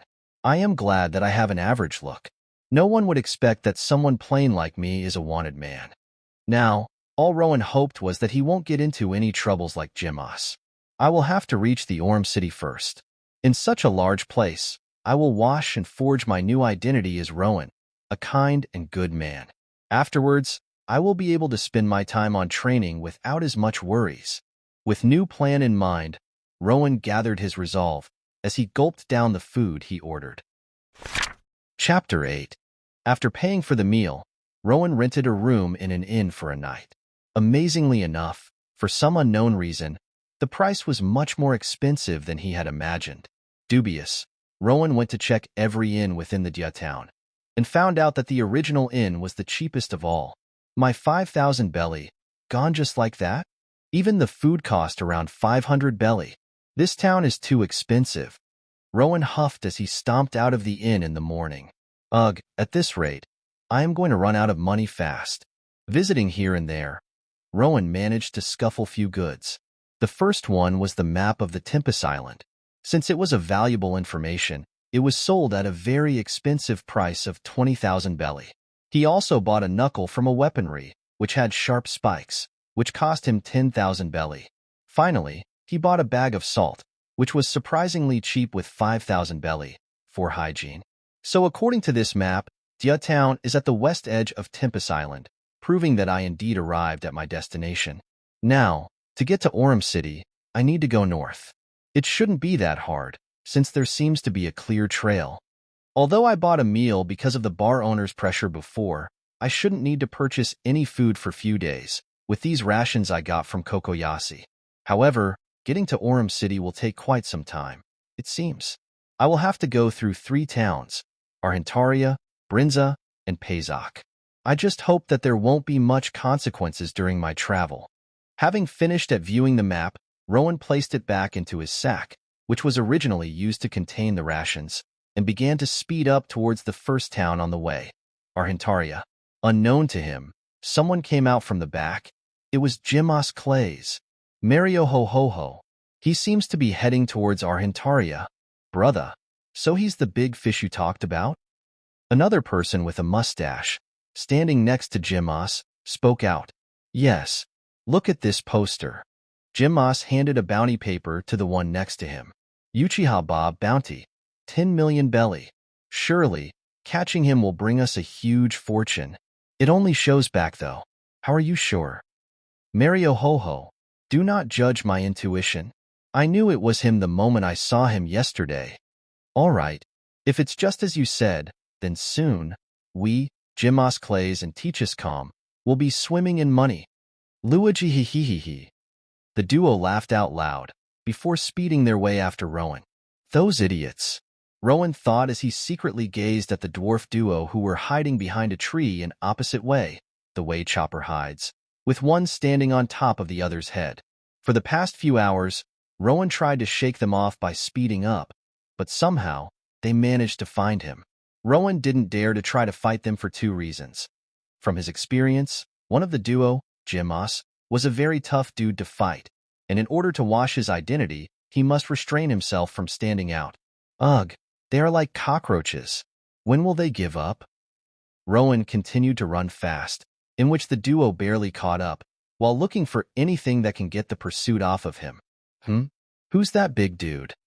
Rowan sighted a bulky and tall man with wild red hair from a distance. All right, let's do this. Hey, boss, Rowan shouted as he faked an excited face, while running towards the red-haired man. Here, I brought the money you asked for. Please deal with those dudes behind me. Before the red hair could respond, Rowan threw approximately 15,000 belly at him, and the red hair caught it without any emotion.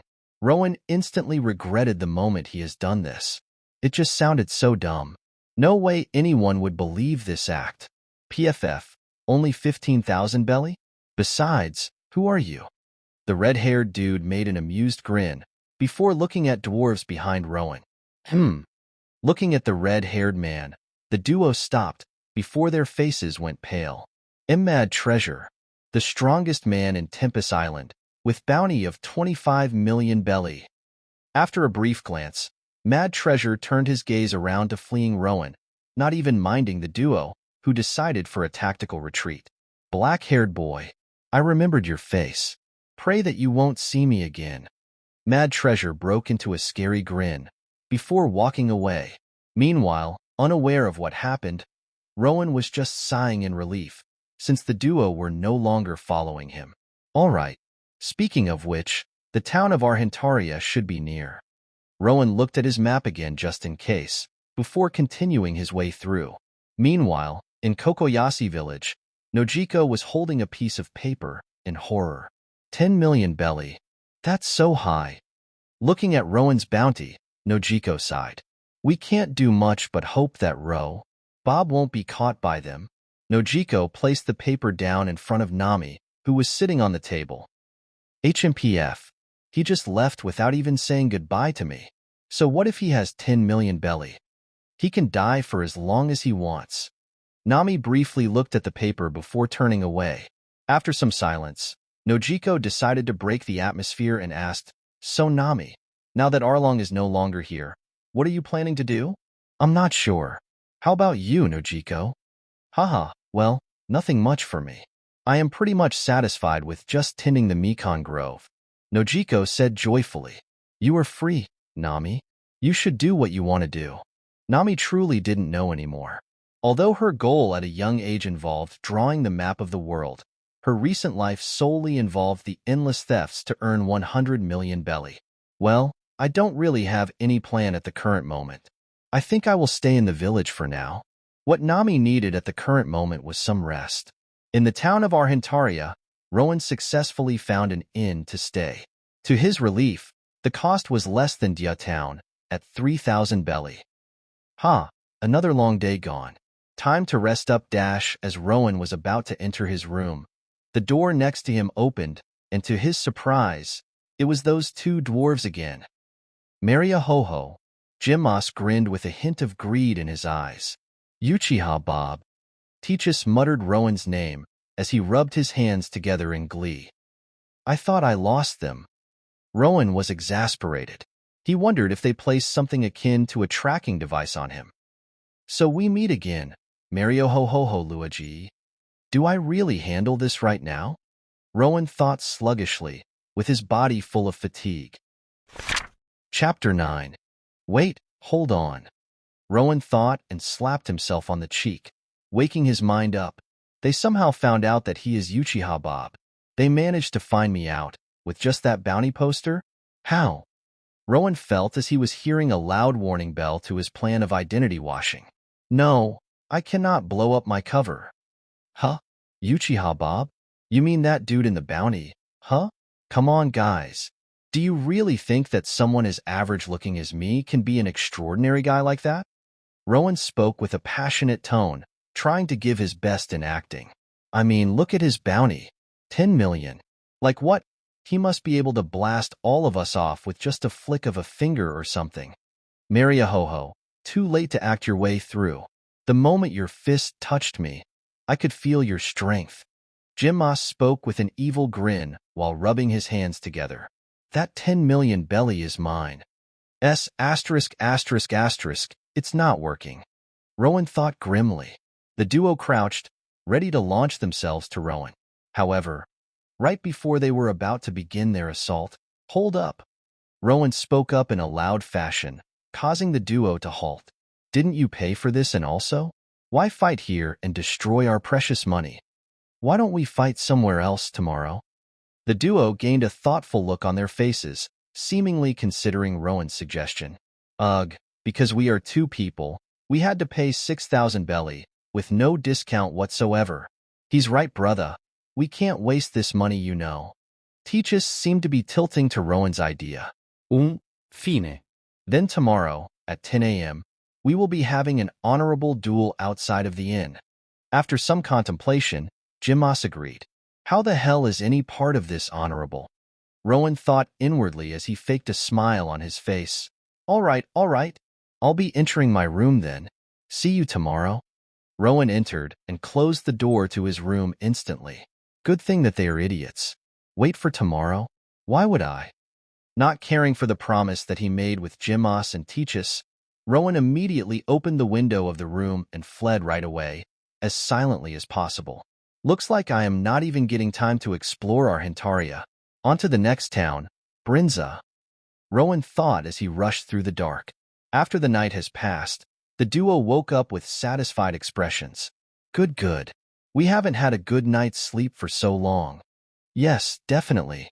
Finally, a clean bed with no sign of bedbug. Now, it's time for our payment. Gleefully, Jimmas and Teachus approached the door of the room adjacent to theirs. Uchiha Bob, it's time to uphold our promise. Come out for the fateful duel. However, there was no response. After knocking a couple of times, something felt off, as they still didn't hear any response. Teachus, what time is it? Jimmas asked. Let me check. According to my watch, it says 1 p.m. FFFFF. They gaped their jaws at each other before rushing outside. We failed to keep the promise. Forgive us, Uchiha Bob. The dwarves knelt on the street as they began to pour out floods of tears, causing the nearby people to scram away in disgust.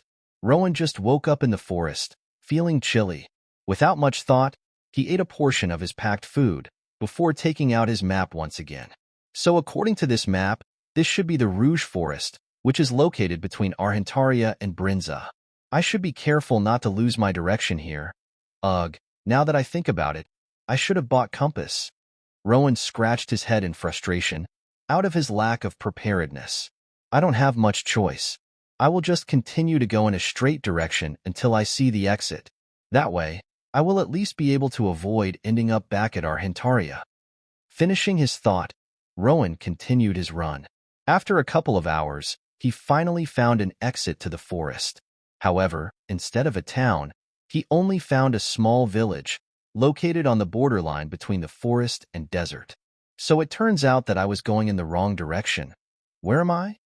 Rowan thought as he walked towards the village. Oh, hello. Welcome to the poor village. How may I help you? A middle-aged man, who was tending his cactus garden, greeted as he saw Rowan approaching. Scratching his head, Rowan asked, Hello. I'm sorry, but where exactly am I? He held out his map. Oh, it should be around here. The man answered, pointing his finger at the east of the Rouge Forest. Thank you.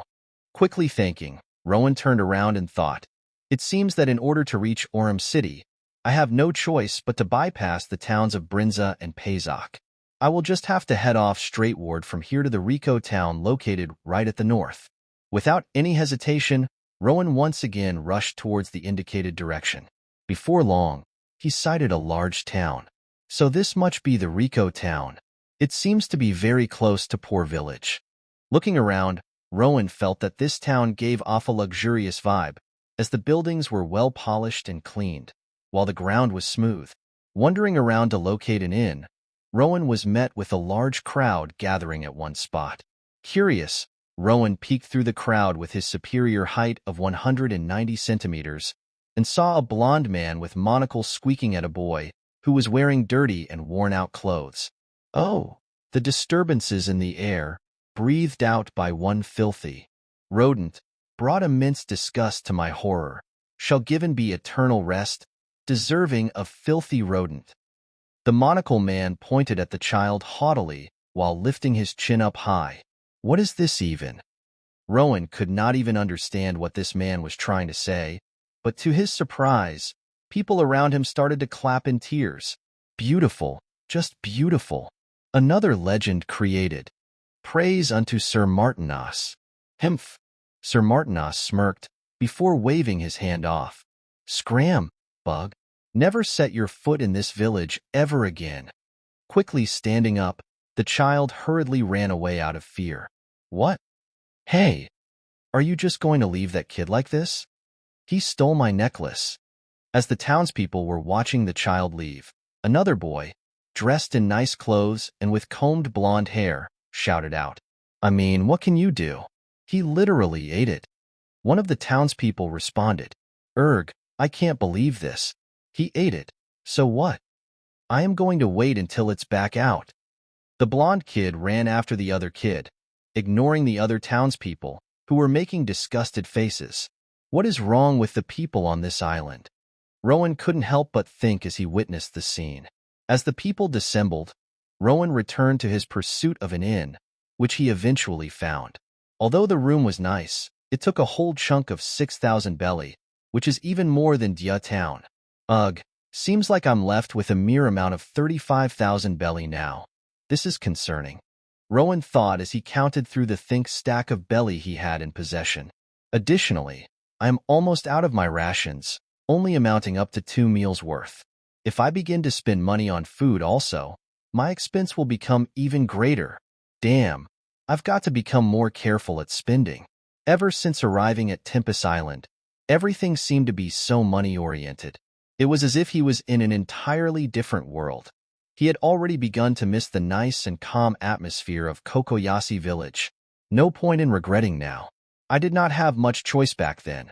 I could not stay in the village hidden, or travel islands far distance away from Cocoyasi. Rowan sighed before finally having a good rest in the bed, which he didn't enjoy ever since Dtown. On the following day, Rowan stepped out with energized face, with fresh new hope. All right, before he could set up, a girl, wearing a cap that covers her visage, suddenly bumped into him. Huh? Did I just get pickpocket? Anxiously, Rowan quickly checked his pockets. To his relief, he did not lose anything, however, found a slip of paper instead. It read, Oram City, Hank's Bar, sit on third stool from the left, at 8 p.m. Why should I? Rowan snorted. Thank you, but no thank you. Not interested in dirty deals. Subsequently, Rowan walked up to an oblivious blond man standing in front of him, before, accidentally, slamming into him. At the same time, he placed the exact same paper inside that man's pocket. Quoi? How dare toi, to touch moi? An angered blond man turned around and revealed monocle. Sir Martinos. I'm sorry. I'm sorry. I didn't see where I was walking towards. Rowan faked an apologetic smile. Humph, scram, bug. Never set your foot in this town ever again. Must be this dude's catchphrase, whatever. Rowan began his journey towards the final destination, Oram City. Chapter 10. After another day of camping in the wilderness, Rowan finally made to the entrance of the Oram City. It held a majestic view, large and tall buildings that he has never seen before, with people, with luxurious attires and jewelries all around them, booming everywhere. All right, I'm finally here. It's time to think of my grand plan of identity, Uchiha Bob. Loud voices were suddenly heard, causing people to help in shock. Turning around, he was met with familiar gazes of 2 dwarves. Not you two again. Mario Ho-Ho. Finally, we meet again. This time, we will ensure to take that bounty. Jimmas and Teachus stepped up, grinning ear to ear. And just like that, my grand plan ruined before it was even born. Rowan face-bombed. before giving the duo a hateful glare. You know what? I don't care anymore. Taking out his spiked knuckles from his sack, Rowan put them on, before getting himself into a stance. Oh ho, finally. Luigihihi. 10 million belly shall be ours. Hearing this, the crowd gasped in shock. All right. Uchiha Bob, bounty of 10 million belly. One of the highest bounty in the East Blue. One man exclaimed in shock, causing others' jaws to drop. Such average man dash is actually one of the worst criminal around. Maria ho-ho, prepare yourselves. Jim Moss slammed his fists together as he instantly bulked up. Luigi hee. At the same time, Teachus became even more tiny than he was. With our devil fruit abilities and teamwork combined, even you, Chiha Bob, cannot stand against. Teachus stood on Jim's shoulder as they two got ready for a battle. However, Rowan is not dumb enough to wait for them to prepare. When Jimmas and Teachus got ready, Rowan has already disappeared from his spot. What happened next completely shocked everyone. Crushed suddenly, Rowan appeared behind Jim's shoulder and slammed his foot down onto where Teachus was standing. Teachus. Jim's hand shook while holding the remaining corpse of tiny Teachus. Uchiha Bob. Vengeance shall be mine. Jimmas angrily screamed before charging blindly to Rowan. It will be different from the last time, Rowan exclaimed, before pulling his fist back. Bang like a pistol, the blindingly fast hook of Rowan connected Jim's chin. Unlike last time, where he dealt blunt damage, the sharp spikes of his knuckle completely pierced through the tough skin of Jimmas. Right after the fist connected, Rowan swung his arm inwardly, which caused the embedded spikes to rip Jim's chin. Arg! Jimmas, who was released from Rowan, was heavily bleeding. He never expected Rowan to deal significant amount of damage to him, especially when the last encounter proved his superior defense. He has underestimated the power of 10 million belly criminal, and now he was paying for it.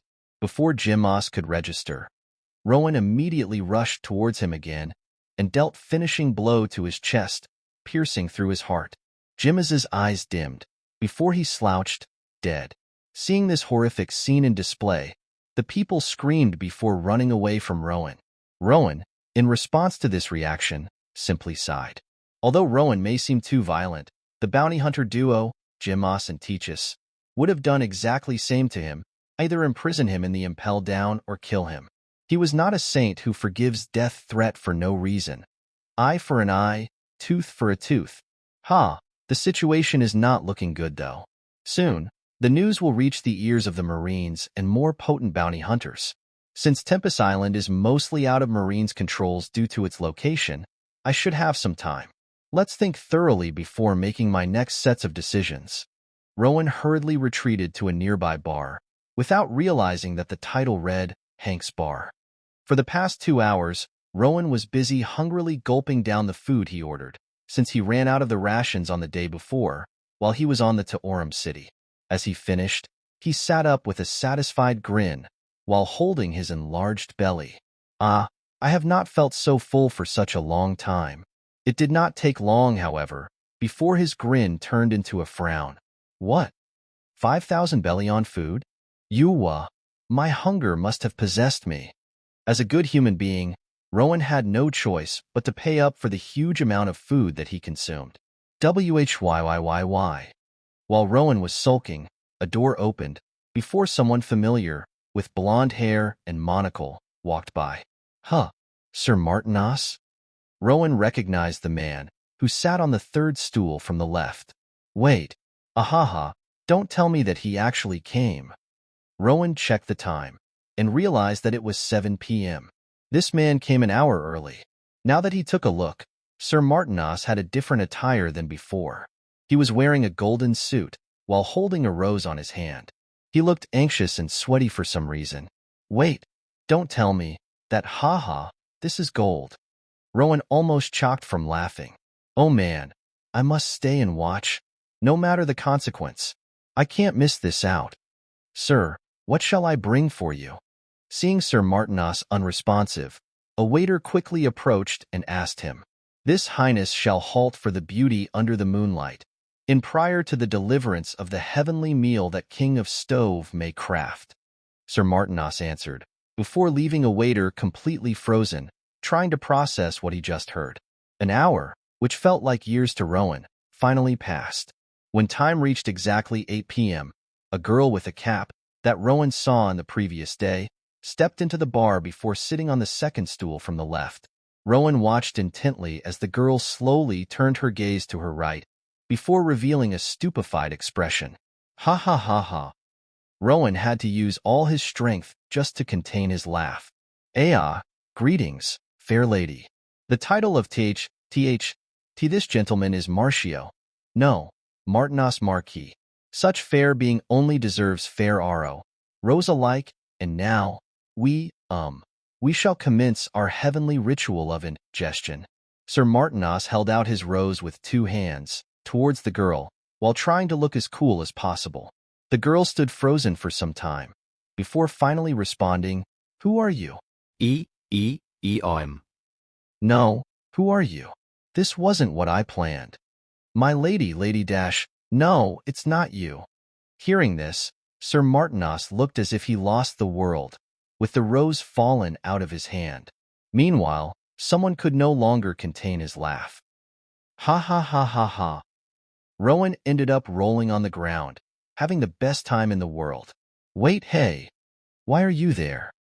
The girl's eyes squinted, before coming to a realization. Sir Martinos, who was watching the interaction, couldn't help but get angry. "Mademoiselle, this mongrel proves its worthlessness over the peacock in your sight. He'd no attention to a mere bug, and we shall enjoy ourselves." However, he was completely ignored. You, watching Rowan's constant laughter right on her, with his finger pointing towards her, the girl's fist clenched in fury, while her face got red in embarrassment. Looking around, the girl saw everyone staring at them. Fuming, the girl pulled Rowan, who was still laughing, along with her, to the outside of the bar. As they left, the bar sat in silence, with Sir Martinos stared at the fallen rose. Cheer up, man. Yeah, don't worry, mate. There are tons of girls out there. Hey, want to join us for a drink? The men who were inside the bar tried to cheer him up, out of pure sympathy. Ugh, haha, aha. Staring at the sky, Sir Martinos couldn't help but release an anguished scream. Chapter 11. Hey, so why did you prank me? The girl angrily remarked as she pointed her finger at Rowan. Well, I wasn't planning to show up in the first place, to be honest. Rowan shrugged. I mean, what if it was a trap? Ugh, fine. The girl seemed to be in a thought before talking. I just wanted to make a deal with you. The man with 10 million belly, Bob. Hearing that name, Rowan wanted to cry. Nonetheless, he nodded. Go ahead. Have you heard of Mad Treasure? Treasure? That's not even funny. How can a treasure be mad? The girl seemed to be dumbfounded by Rowan's response. Mad Treasure, as in the strongest man of Tempest Island, with 25 million belly on his head. She pulled out a bounty from her pocket before showing it to him. Oh, I see. Huh? Rowan recalled the man to which he threw 15,000 belly to. Coming to a realization, his face turned pale. Oh no. Anyways, he is known to hoard tons of treasures, which is currently stored here, in Oram City. The girl exclaimed excitedly. So what? If I meet him again, I am done for. No. Hear me out. If you are able to distract him, I can infiltrate his safe and steal the goods. Afterwards, we can split, you know? The girl made a gold sign with her hand by connecting thumb with index. Once you reveal yourself, Mad Treasure surely will be interested. How does that sound? Yeah, as if. I can see what's going to happen. I serve as a distraction, and Mad Treasure kills me in seconds. Or even if he manages to steal the treasures, I can't run away from him. Oh, even if I were to run away successfully, I would gain nothing in the end. You know why? Because you will take everything and disappear without splitting with me. Rowan rolled his eyes. If you know that I am a criminal with 10 million on my head, why don't you think that I will brutally kill you before making any suggestions? Are you going to do that to me? The girl said with puppy eyes. I might if you annoy me. Hoo. I am the big bad criminal?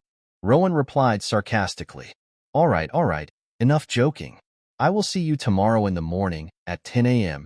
in this exact same spot. Girl, I already told you that I am not doing it. See you. The girl walked away. Is she deaf? Rowan could not help but make a remark. Well, prepare to be disappointed. I am not some simp that wooing can make me blind. Shaking his head, Rowan went in search for a nearby inn. On the following day, Rowan woke up at 8 a.m. from the rented room. So what to do now? Rowan contemplated. Perhaps, hiding in the most unexpected place is the right decision. Traveling straight to east seems to lead me to Tatami Island, where there is 136th Marine Branch. Honestly, at this point, it's here or downward towards Dtown. I have to decide quick, though. Checking time. Rowan got up and started to make his way outside. Issue is, I am running short of money. How do I make more? On his way out, he spotted the owner of the inn, sitting at the counter. Hey, just wondering, do you hire workers here? Rowan asked. Sorry, but we don't hire criminals. Hearing such response, Rowan felt that the people in the world of One Piece lacked the danger awareness. What would the actual criminals do when they hear such words? Exiting the inn, Rowan went to the nearest hub to get breakfast. Give me the cheapest meal, Rowan ordered, and to his surprise, it was served immediately. An apple. Huh? How can this be a meal? You ordered the cheapest one.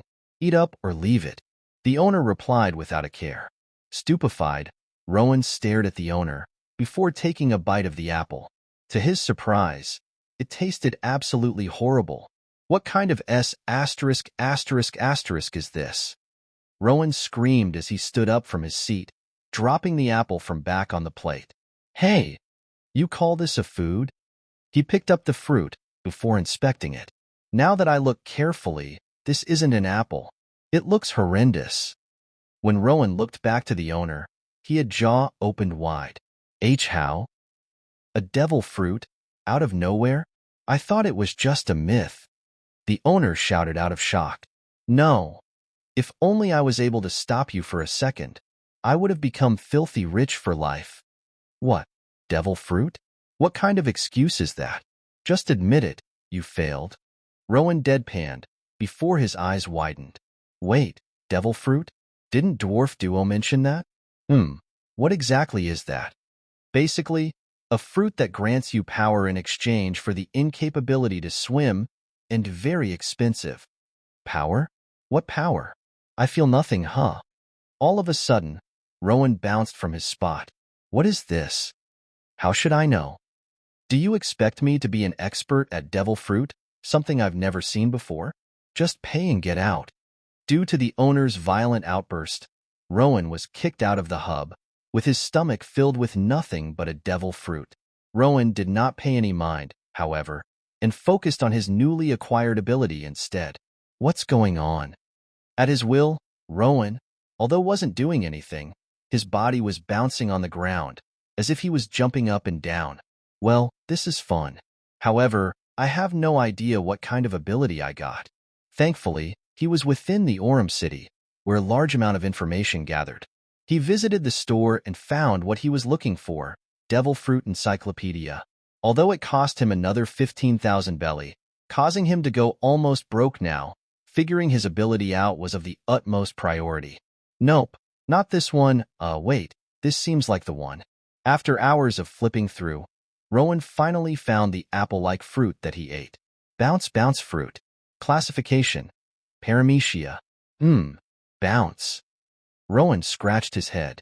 That explains it. So I can bounce anything?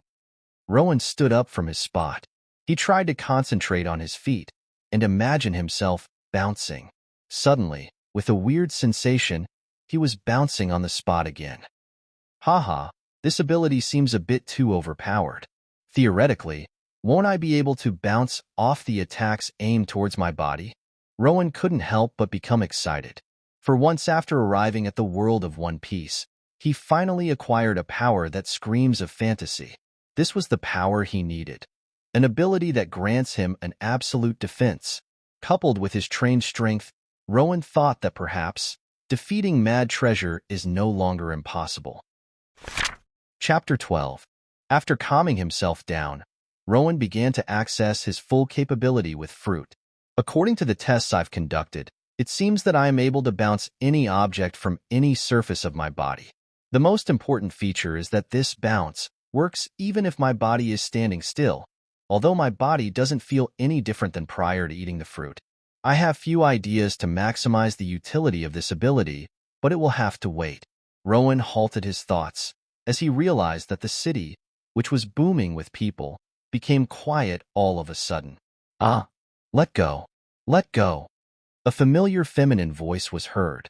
Rowan directed his gaze towards the source of the sound, and to his surprise, he saw a muscular man with wild red hair grabbing the girl, whom he met yesterday, by the collar. Meltresser. Gerarara. To think someone would dare to try stealing my treasure. Although Mad Treasure was laughing, his eyes were blazing in fury. My treasures belong to no one but myself. Hearing this, Rowan's eyes widened. She was the one who told him that Mad Treasure is the strongest on this island. Why would she attempt to steal alone? Yes, I'll let you go, naturally. After I am done dealing with you, that is? Mad Treasure grinned, before raising his fist up. Shivering in fear, people ran away, afraid of becoming the victim of Mad Treasure's fury. Should I ignore this? Technically, that girl and I are strangers. Why risk my life for that? Rowan had to consider his safety first before anything else. After all, his original intention of coming here was for his safety. However, Rowan couldn't be heartless. It isn't due to being a human being from a modern world or whatsoever. He already brutally killed Arlong and the dwarf duo. He just couldn't bear to watch a young girl get beaten to death. Wait, Rowan shouted, but nonetheless, Mad Treasure's fist connected the girl's face, causing her to vomit blood and get thrown back. HM?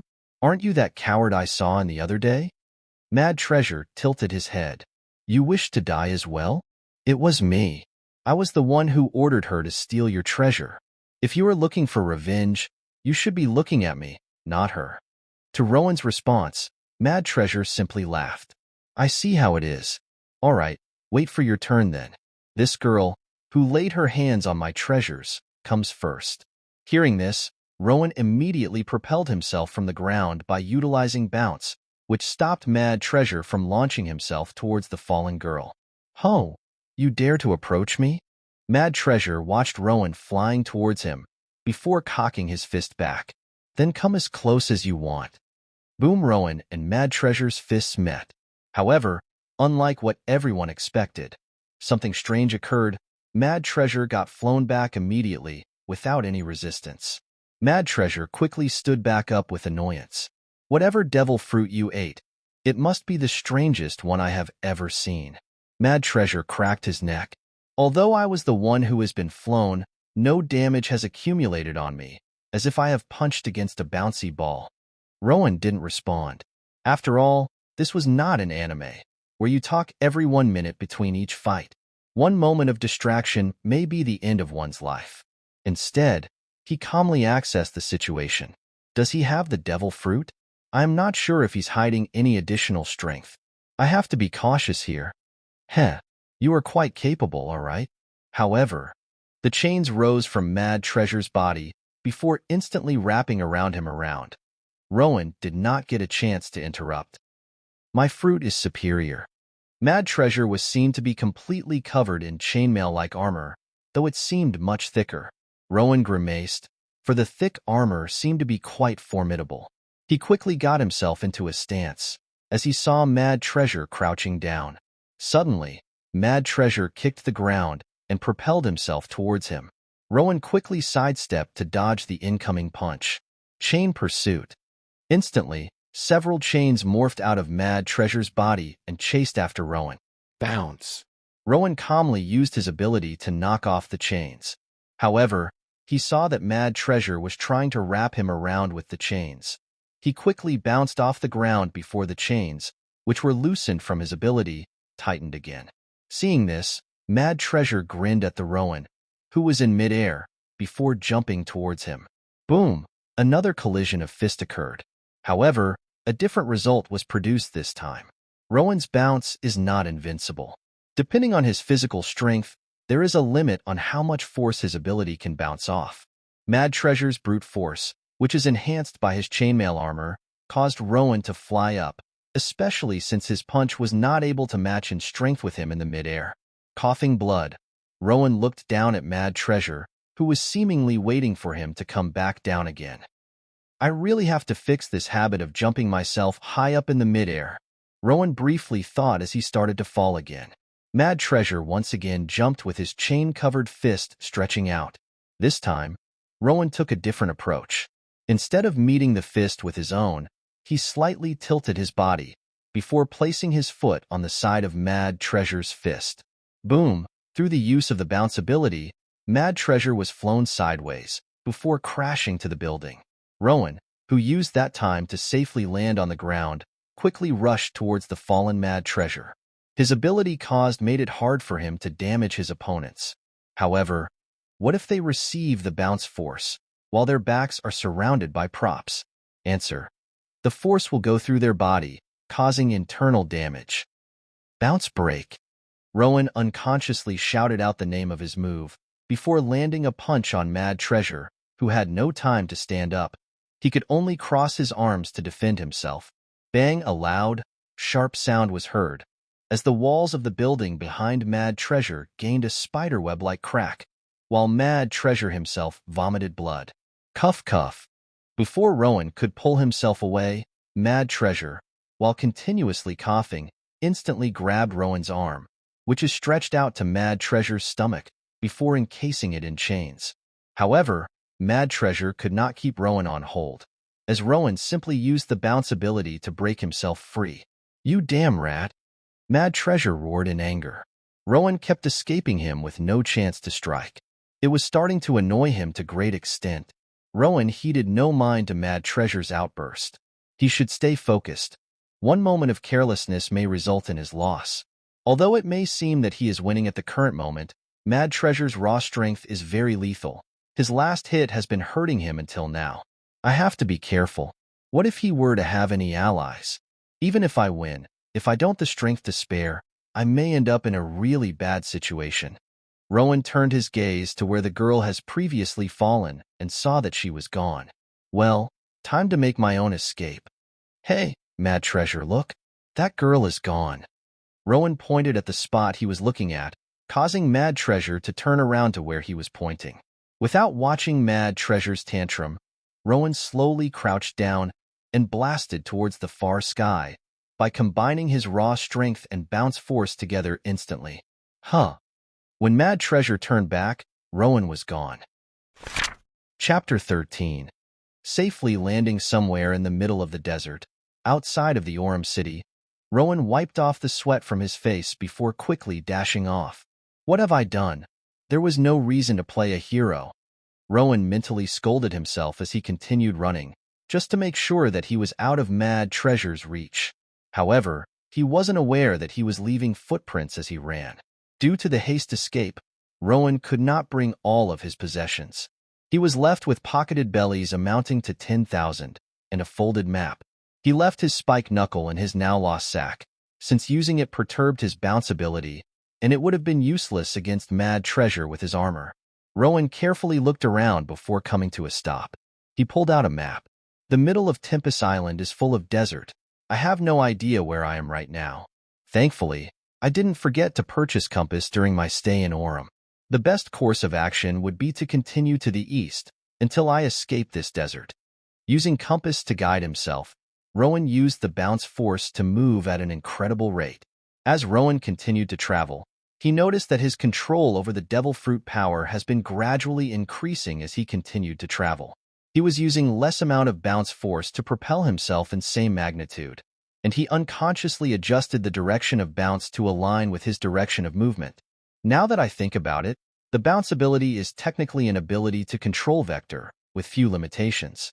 I can control magnitude freely, but the direction will always be perpendicular to the surface of my body. Rowan thought as he ran. However, the bounce ability has another power that makes it very useful. It can spontaneously generate the vector from scratch. If this is the case, by generating the vector beneath my feet when I am in the air, won't I be able to freely move around in the sky by pushing off against the air particles? Looks like I got a lot to try out later. Previously, Rowan was able to run 120 km in Cocoyasi. Now that he gained an ability of bounce, his speed was much quicker. He ran over the entire desert in one day. Although the sky has turned dark, Rowan relaxed seeing that he has managed to escape from the desert. Although the forest in front of him is not safe either, it was much better than sleeping in the desert, where the temperature drops by huge degree, with a tire that exposes his arms and legs. As Rowan relaxed and walked through the woods, he saw a group of people partying around a campfire. Right after witnessing the scene, he immediately hid behind a large tree that was right next to him. "Come out. We heard you a long time ago." A sudden voice caused Rowan to tense up even further. "Don't worry, we won't attack you. We are just innocent civilians." Rowan could hear many footsteps heading towards the tree he was hiding behind. As quickly as possible, he used bounce to jump up onto the top of the tree before anyone saw him. "HM? Where did that person go?" Rowan tried to get the clear view of the people. However, he could not, due to the heavy darkness around them. The campfire did not provide much aid in discerning their visages. "Captain, what do we do?" one man asked. Intently looking, Rowan saw the silhouette of a blade on that man's hand. We might have misheard. Go back to whatever you were doing." Another man, with silhouette of a large hat and blade, replied. Soon, the group was seen loudly partying gain. That was close. Rowan sighed in relief. "If possible, I would like to avoid any trouble. I am certain that they are pirates, and does such thing called good pirates exist even? I have no idea as to how strong they are, so fighting is not an option. I need to get out of here, but moving will alert them. I don't want to play another hide and seek like I did with those dwarf duo." Rowan could not afford to stay on top of the tree for long either. Although he is successfully hidden at the current moment, however, once the sun rises, they will surely notice him. However, Rowan sighted a pile of supplies lying next to the pirates, containing water and meat. Food. Rowan could not help but rub his growling stomach. Abandoning his contemplation, he silently slid off from the tree before approaching the group. "Hello, my fellow brothers. What do we have here?" Rowan slowly approached the group. Halt. "Who are you?" one member shouted with his blade pointing towards Rowan. "Whoa, calm down, lad. Hello there. What business do you have with us?" The man, whom Rowan previously recognized as Captain, raised his hand up to halt the member. His eyes were stuck on Rowan's bulging pockets. "Geez, of course. They are pirates, after all," Rowan internally remarked, before responding. "Did someone come here a moment ago? I am currently chasing him, a notorious criminal with bounty of 10 million on his head." Hearing this, the pirates turned pale. What? 10 million? "See, Captain, that sound we heard before.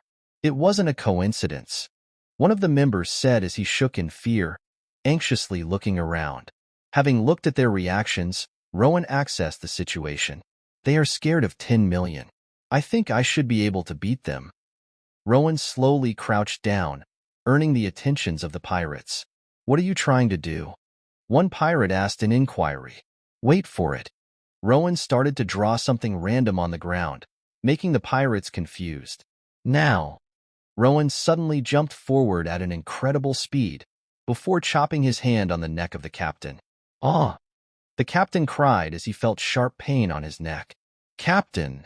the other pirates cried out as they saw their captain scream. "Huh? You didn't faint?"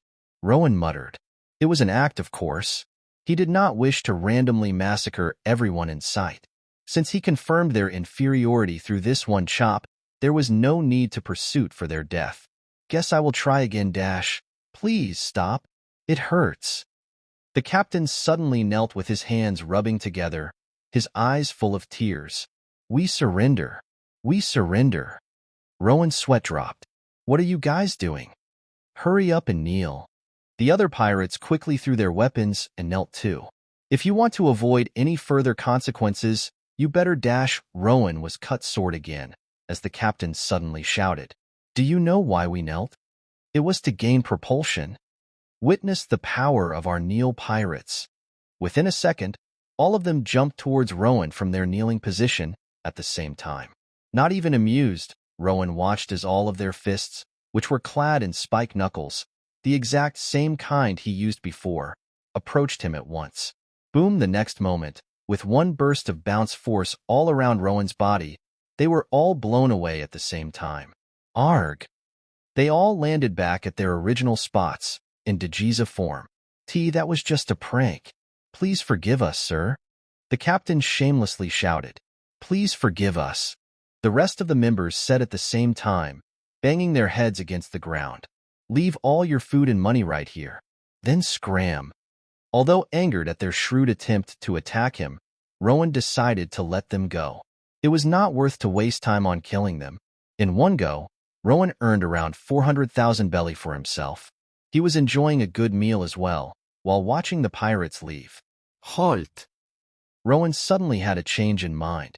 In response, the captain quickly turned around with a nervous expression. ¿Y-yes? Where are you guys going to? The pirates could not help but cry within. You are the one that told us to leave. Nevertheless, the captain answered.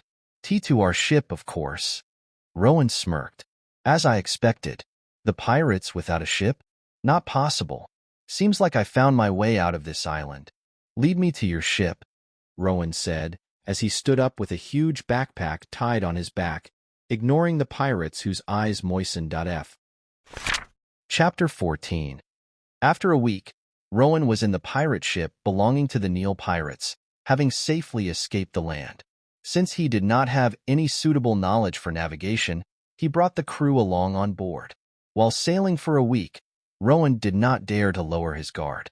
Although he was powerful enough for the pirates to abandon any idea of stabbing his back, however, he remembered from the hub owner's words that devil fruit users cannot swim. Rowan continued to experiment on his ability, or rather in particular, whether or not he can bounce on the air. He has failed countless number of times.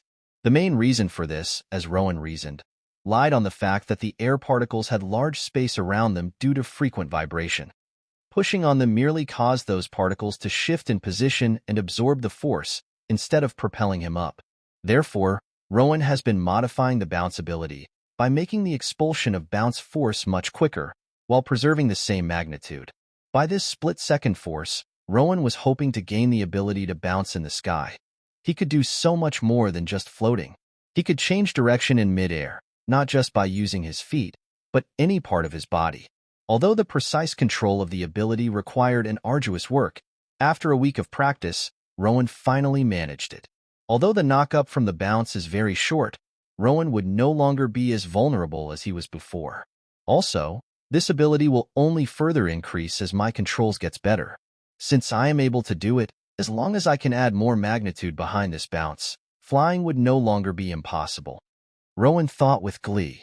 Land ho! A lookout shouted from above. Hearing that, Rowan lifted his eyes and saw an island indeed. The island was quite small. It contained a single large palm tree in the middle, and all four sides were covered by a beach. There were countless ships anchored around, and among them, a huge ship, with something akin to saber-toothed tiger's head attached as a figurehead, was the most outstanding.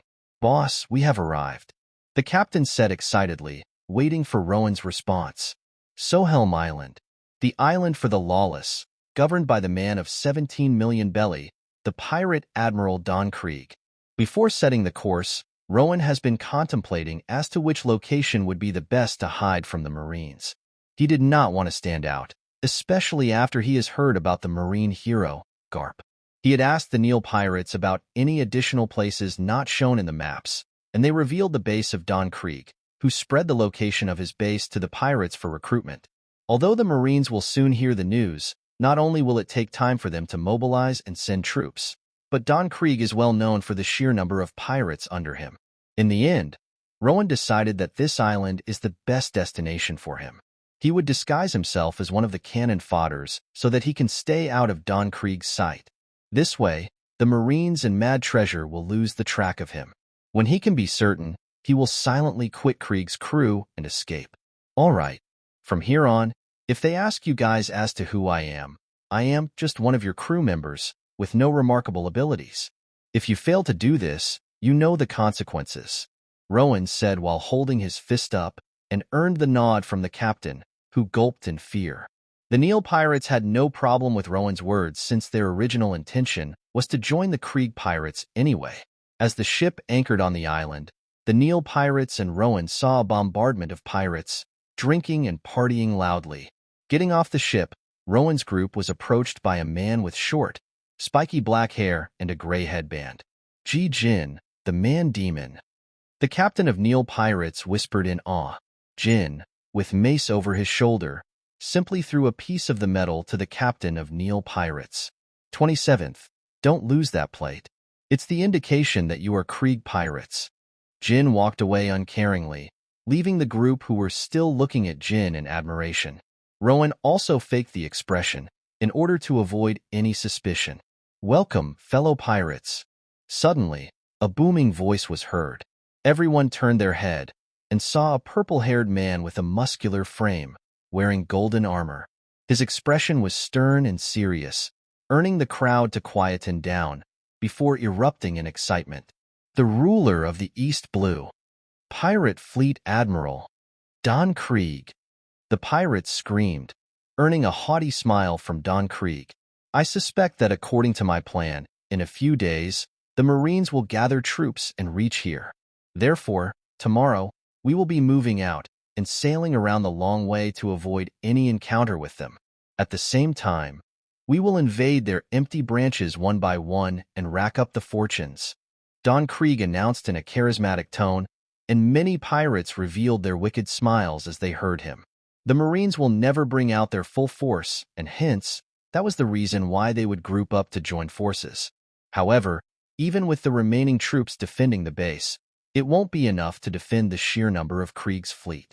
As Rowan reached such a conclusion, he broke into a cold sweat.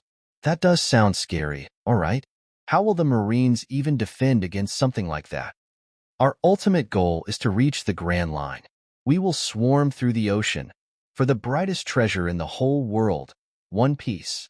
As Krieg revealed his ambition, the pirates started to chant his name. Krieg, Krieg, Krieg. They believed that with their numbers, such a feat was not impossible. Although skeptical, Rowan too was shocked by the sheer size of the fleet, causing him to think that Krieg might be able to achieve such a feat now. If Krieg was just as strong, won't he be unstoppable? Thinking about this, Rowan grew uncertain. Don Krieg was just like Arlong, raiding and taking from the weak for his personal ambitions. Can I really afford to take advantage of this situation? Rowan felt conflicted. His original plan no longer seemed appealing to him. He did not wish to become a scum like Arlong. What should I do? Chapter 15. During the night, the pirates began to pack up the supplies in order to prepare their departure on the day after. Under Krieg's command, the lawless and regal pirates moved in an orderly manner, which fastened the process by several folds. Captain, Rowan said in a commanding tone, making the captain of Neel pirates, Rambo, which Rowan finally learnt, because he had to keep up an act, flinch. Yes, Rowan, go ahead. Hiding his nervousness, Rambo said in a confident tone. Why did you begin piracy in the first place? Rowan asked in seriousness. Well, it was more like we were forced to become one. Rambo chuckled. We used to live in a junkyard called Grey Terminal, poor and hopeless, ridiculed by the riches and nobles. Gold Roger gave us hope, a dream that we can follow. We built our own boat by gathering junks from here and there, with a belief that even we can achieve something in the end. He looked up at the stars as if reminiscing those times. Although we ended up like this after 19 years of piracy, huh? Wonder what happened. Rowan was silent for some moments. Then he asked, what if you can be much more than just this? Huh? How is that possible, even? We have given up such dreams long time ago. Surely, this is not the pirate life you have been expected, is it? Raiding and stealing from other townspeople, the very same kind that you used to be. Rambo's eyes flickered after hearing this. Observing Rambo's face intently, Rowan continued, I too lost my parents by the pirates. Only after coming out to the sea did I learn who the pirates really are. Ones that steal and kill? They are just filthy criminals. The real pirates harbor something much more worthwhile. Something worthy of betting their lives on. Rambo became nervous at Rowan's blatant words. He dropped his head and quickly looked around, only to find no one but his own crew mates, who seemed to be getting emotional. What are you trying to say? I am sure that most of us here in Krieg's fleet are the same. Who, other than the heartless men like Don Krieg and his henchmen, would willingly plan this kind of evil scheme? Rowan muttered. It's now or never. Either I do it, or I don't. Rowan took a resolute gaze as he stared at Rambo and his crewmates firmly. I have never told you, but I am currently a wanted man with 10 million belly on my head. Bob. Hearing this, the Nile pirates dropped their jaws. What if I tell you that I can defeat Krieg? If we can coax other pirates onto our side, to make sure that no one interrupts a duel between Krieg and I win, then the plan stopped. The fleet may dissemble, or not, for the better, if we play wisely. As Rowan finished his words, he saw Rambo in front of him, trembling. To think that after 19 years, that I would finally come across to a person like you? Rambo clenched his fist. We, the Nile pirates, will serve you as our captain from now on. The other crew members, who has been Rambo for the past 19 years, all nodded with tears. The hope re-sparked within them as they looked at Rowan, who seemed more determined than ever. All right, gather, everyone. We have to plan everything smoothly. One night has passed by, and the day to set sail has arrived. At Krieg's signal, all ships began to sail at once, creating a majestic view. The hordes of ships, with Krieg's at the frontmost, surfed through the sea with ease. Don Krieg was standing on the deck with his arms crossed. He had an evil smile on his face, dreaming of the fame and power that will be on his hand throughout his journey. Suddenly, a quick footstep was heard. Turning around, Don Krieg saw Jin walking towards him. Captain, one of our fleet member discovered this slip from cabin. He said to relay it to you as quickly as possible. Jin handed a slip of paper to Krieg. Krieg took the slip and opened it. Commodore Barry, as soon as you receive this message, call all Marine forces to join at 58th Marine Branch. We are in urgent danger. Don Krieg tricked us all. He will invade the base while our key forces are out. As soon as Krieg finished reading, he ripped the paper in fury. A spy? How did a Marine invade our rank? Krieg in Anger. Krieg knew that the Marines only received the news about his recruitment only today. He had a spy planted in each branch that he suspected to partake in the battle. However, the recruitment ended yesterday. This meant one thing. The Marines somehow figured out beforehand and sent spy in advance to prevent his scheme. Halt all the ships, Krieg ordered with a booming voice. Although the pirates were confused, they listened to his order. So it has started, it seems. Rambo, in his own crew's ship at the most back, whispered. He knocked at the door of the cabin. In response, the door creaked open before Rowan stepped out. Are all preparations done? Rowan asked. Yes, Captain. I've managed to turn 15 pirate crews on our side. We will hold others off while you fight Krieg. Rambo answered. It's all up to you now. All right, let the show begin.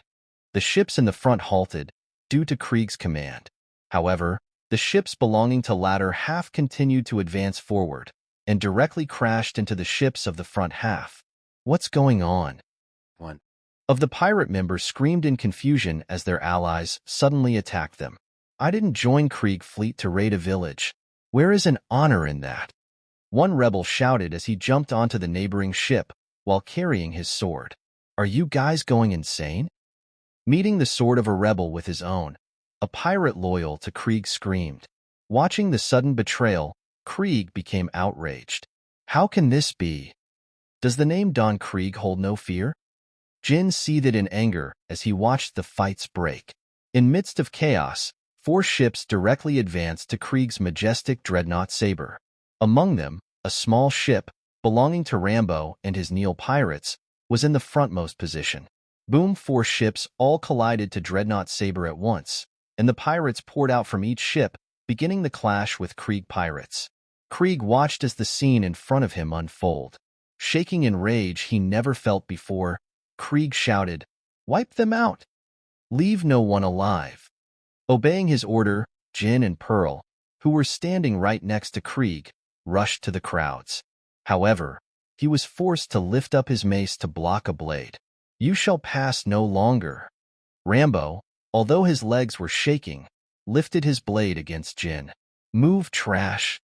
Jin growled before rushed towards Rambo. Don Krieg's dream is not something you guys can trample upon.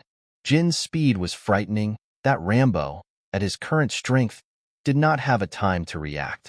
However, before the mace smashed him, another sword blocked his strike.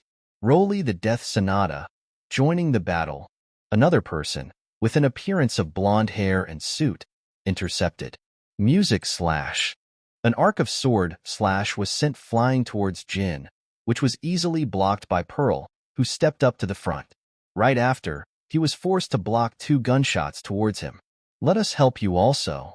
2 more people jumped and landed next to Rambo, with guns on their hands. The captains of 4 ships all gathered in one place to face off against Jin. Meanwhile, Rowan kicked off from the deck and landed in front of Don Krieg. "Heh, Don Krieg, how does it feel like to see your plan crumble into nothing in an instant?" Rowan smirked maliciously while cracking his knuckles. "You? Who are you?"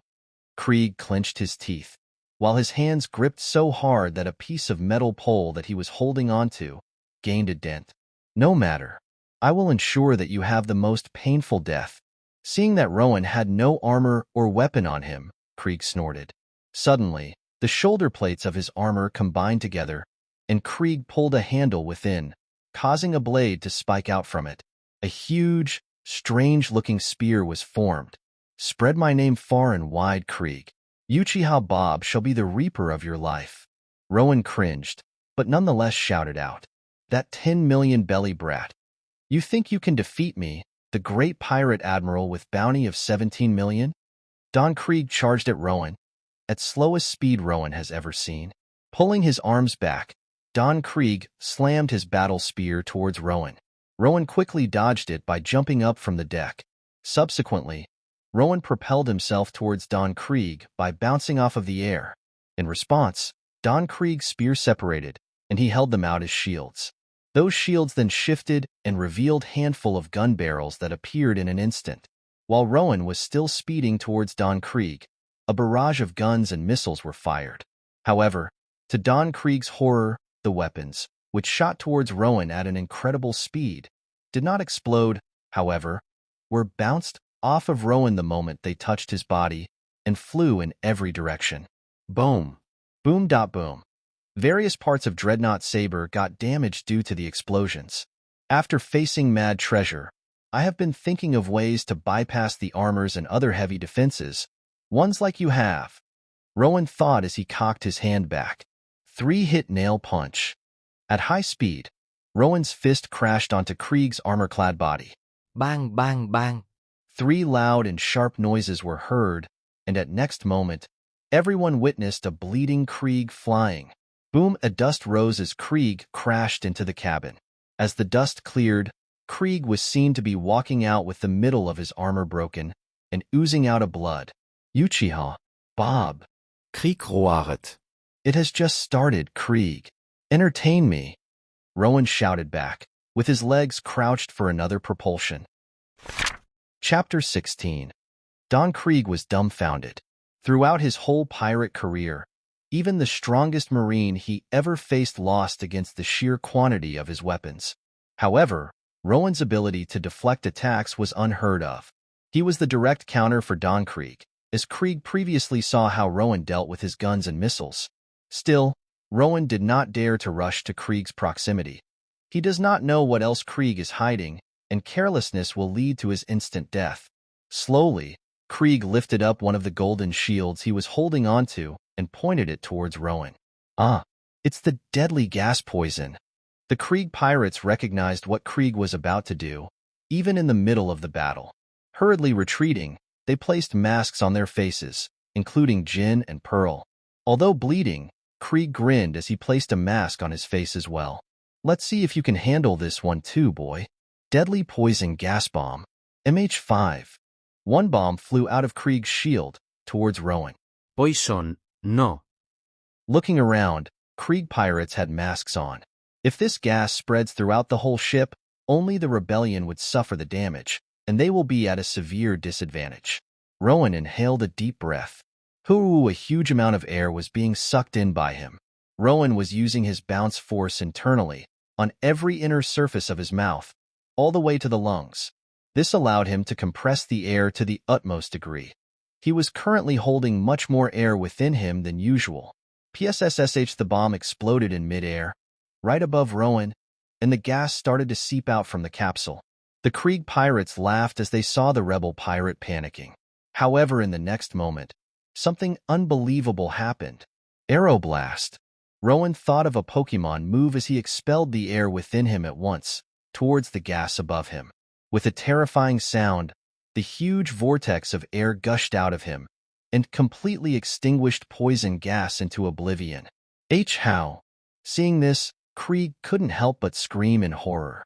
His crew members were terrified, for no one has been able to dispel Don Krieg's MH5 in such a manner. Captain, Rambo, and the others stared in awe as they witnessed Rowan's incredible strength. Is that it? Rowan gave Don Krieg a taunting smirk. Seems like 17 million belly isn't as much as I expected. Don Krieg simply growled at hearing that, but a cold sweat was going down his face. Not giving Don Krieg any more time to think, Rowan flew towards Don Krieg from his spot. Already used to Rowan's antics, Don Krieg held out his battle spear before thrusting towards Rowan's fist. However, Rowan's fist changed its course at the last second by using a bounce force on his own arm. It went from a straight punch to a hook. Boom! Rowan's fist struck the side of the extended battle spear before shattering it apart. Don Krieg grimaced at this, before quickly pulling out a pistol from his pocket out of desperation. As Don Krieg shot the bullets to Rowan in point-blank range, the bullets bounced off from his skin without inflicting any injury. Rowan immediately rushed towards Don Krieg, whose size was towering over him. Rowan cocked his fist back, ready to slam it into Don Krieg. Hurriedly, Krieg threw a smoke bomb beneath his feet and caused Rowan's visual prowess to be obstructed for a moment. Watching as smoke blurred the vision in front of him, Rowan jumped out in time to see Krieg's swords flying to where he was standing before embedding onto the ground. Right after, Rowan bounced on midair to rush back towards Krieg. As the smoke cleared, Rowan saw a hole on the spot instead of Krieg. Krieg was underneath the ship. He's trying to lure me down there. In an area with limited space, he believes that I won't be able to dodge his attacks. Rowan quickly accessed the situation. Other weapons, I can handle it. However, that battle spear is a problem. Bouncing away such a heavy object is not possible with my control at the current moment. It is not blunt like how it used to be when I faced Mad Treasure, so I cannot meet the strike face to face. Should I go in? Or? Alright. If you are going to hide in the hole like a rat, stay there like a cowering baby you are. In sudden realization, Rowan smirked before rushing towards the fight between Jin and Pearl against 4 captains, who were barely holding off. At a blinding speed, Rowan landed in front of Jin and Pearl. When the latter two realized Rowan's presence, it was too late. Rowan placed each of his hands on their backs. Shock blast. With a booming sound, Jin and Pearl vomited a gallon of blood before falling unconscious. They suffered tremendous internal damage, as the direct contact with Rowan's hand caused the bounce force to blast through their body. Meanwhile, Don Krieg was wondering why Rowan wasn't showing up. His plan was just as Rowan predicted, to lure him into a secluded area where Rowan is unable to dodge. However, Don Krieg had no choice but to abandon his plan, as even after he waited some more, Rowan did not appear. He started to get nervous as the clashing noise above ceased. Don Krieg threw another smoke bomb above the hole, and while the white smoke covered the area, he jumped up back to the deck. When the smoke cleared, he was shocked. Don Krieg saw all of his men, even the executives, lying down, dead or unconscious. Oh, here it comes, the self-proclaimed Pirate King. Rowan snickered as he watched Don Krieg with his jaw agape. Let me give you a better title for you. Bark King, all bark and no bite. The rebellious pirates surrounded Don Krieg, who became frightened. Quickly, he knelt down, with his hands raised up. İyi sürenir. Please, spare my life. Déjà vu. Rambo muttered. Don Krieg has been defeated. If you want to live, drop your weapon and surrender. Rowan shouted to all the ships where fights were still going on. At Rowan's words, the other pirates turned around and saw Don Krieg, kneeling towards Rowan. Don Krieg defeated. The rebellion cheered as the remaining Krieg fleet lowered their weapons in disbelief. Chapter 17. In Dtown, Pururu, as Din Din Mushy rang. A muscular man with silver-white hair picked up the call while smoking a cigar. Captain Smoker here? Smoker asked in a grumpy tone. Report. Captain Smoker.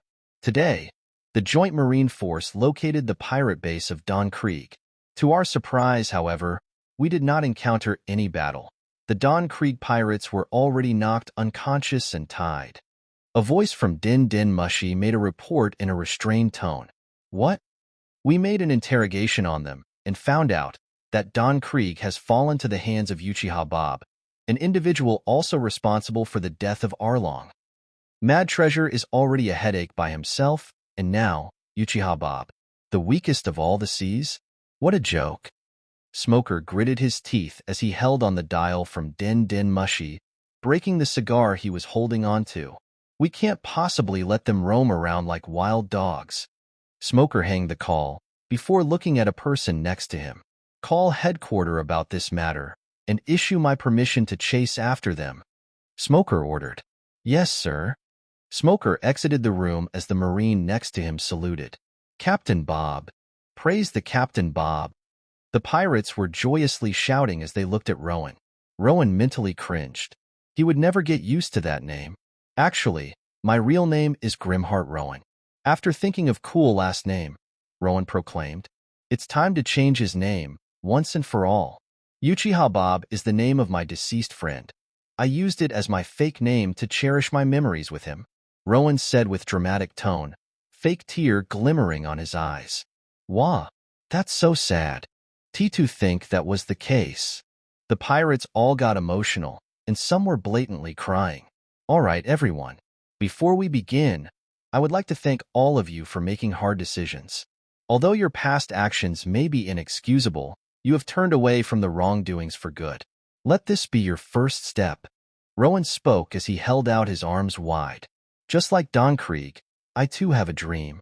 Rowan paused for a moment, looking at the pirates' serious faces before continuing. To become strongest? No. To find One Piece and become Pirate King? No. To become rich? No, yes, maybe. But my true goal is to simply lead a happy life, free of concerns. Don't you guys do so as well? Ever since you began the piracy, your mind must have been worn out. You joined Krieg pirates not because of some ambitions, but to find a strong protection against Marines. Every pirate nodded at this. The key to such life revolves around the trust. Rowan clenched his fist as he held up high. Visit from island to island, and stop the other pirates from harming the weak. This way, even if the Marines refuse to acknowledge us, the people of East Blue will gain their favor and become their friends. This is our ultimate goal. Yes, that's the life I want. I've always imagined of being the heroes like the Marines, but was forced to become pirate. One of the pirates cried out, if you don't agree to my ideal, you can leave. To those who stay, I promise you a different life. Everyone will understand what true pirates are. Rowan pumped his fist up. Hearing Rowan's passionate speech, every single individual, listening to Rowan, raised his or her fist up, mimicking Rowan's movement. Please accept us to your crew. On that day, Rowan's pirate crew was born. Yo, Captain, what do you think? A short man in large, pink jacket asked while holding a certain bounty paper. 25 million belly, yo. It's the same as wire number. Heh, 25. Sounds like a good finishing meal before my debut to Grand Line. The red-haired man, Mad Treasure, grinned. Then he stared back, locking his gaze onto the unconscious man, who was severely bleeding. Let's go. We have no more use for this trash. Mad Treasure walked away, with the pink jacket man Psycho P, following him from behind. Jararara, Uchiha Bob. Soon, we will meet again. And when we do, that day will be the last of your breath. Marine Base G-11. The Marine Base G-11, located within the Grand Line, was exhibiting its glorious view by inhibiting the whole island. Within one office, a very large man, with straight black hair and glasses, wearing a black suit, was seen to be busy on his paperwork. Pururu, Pururu.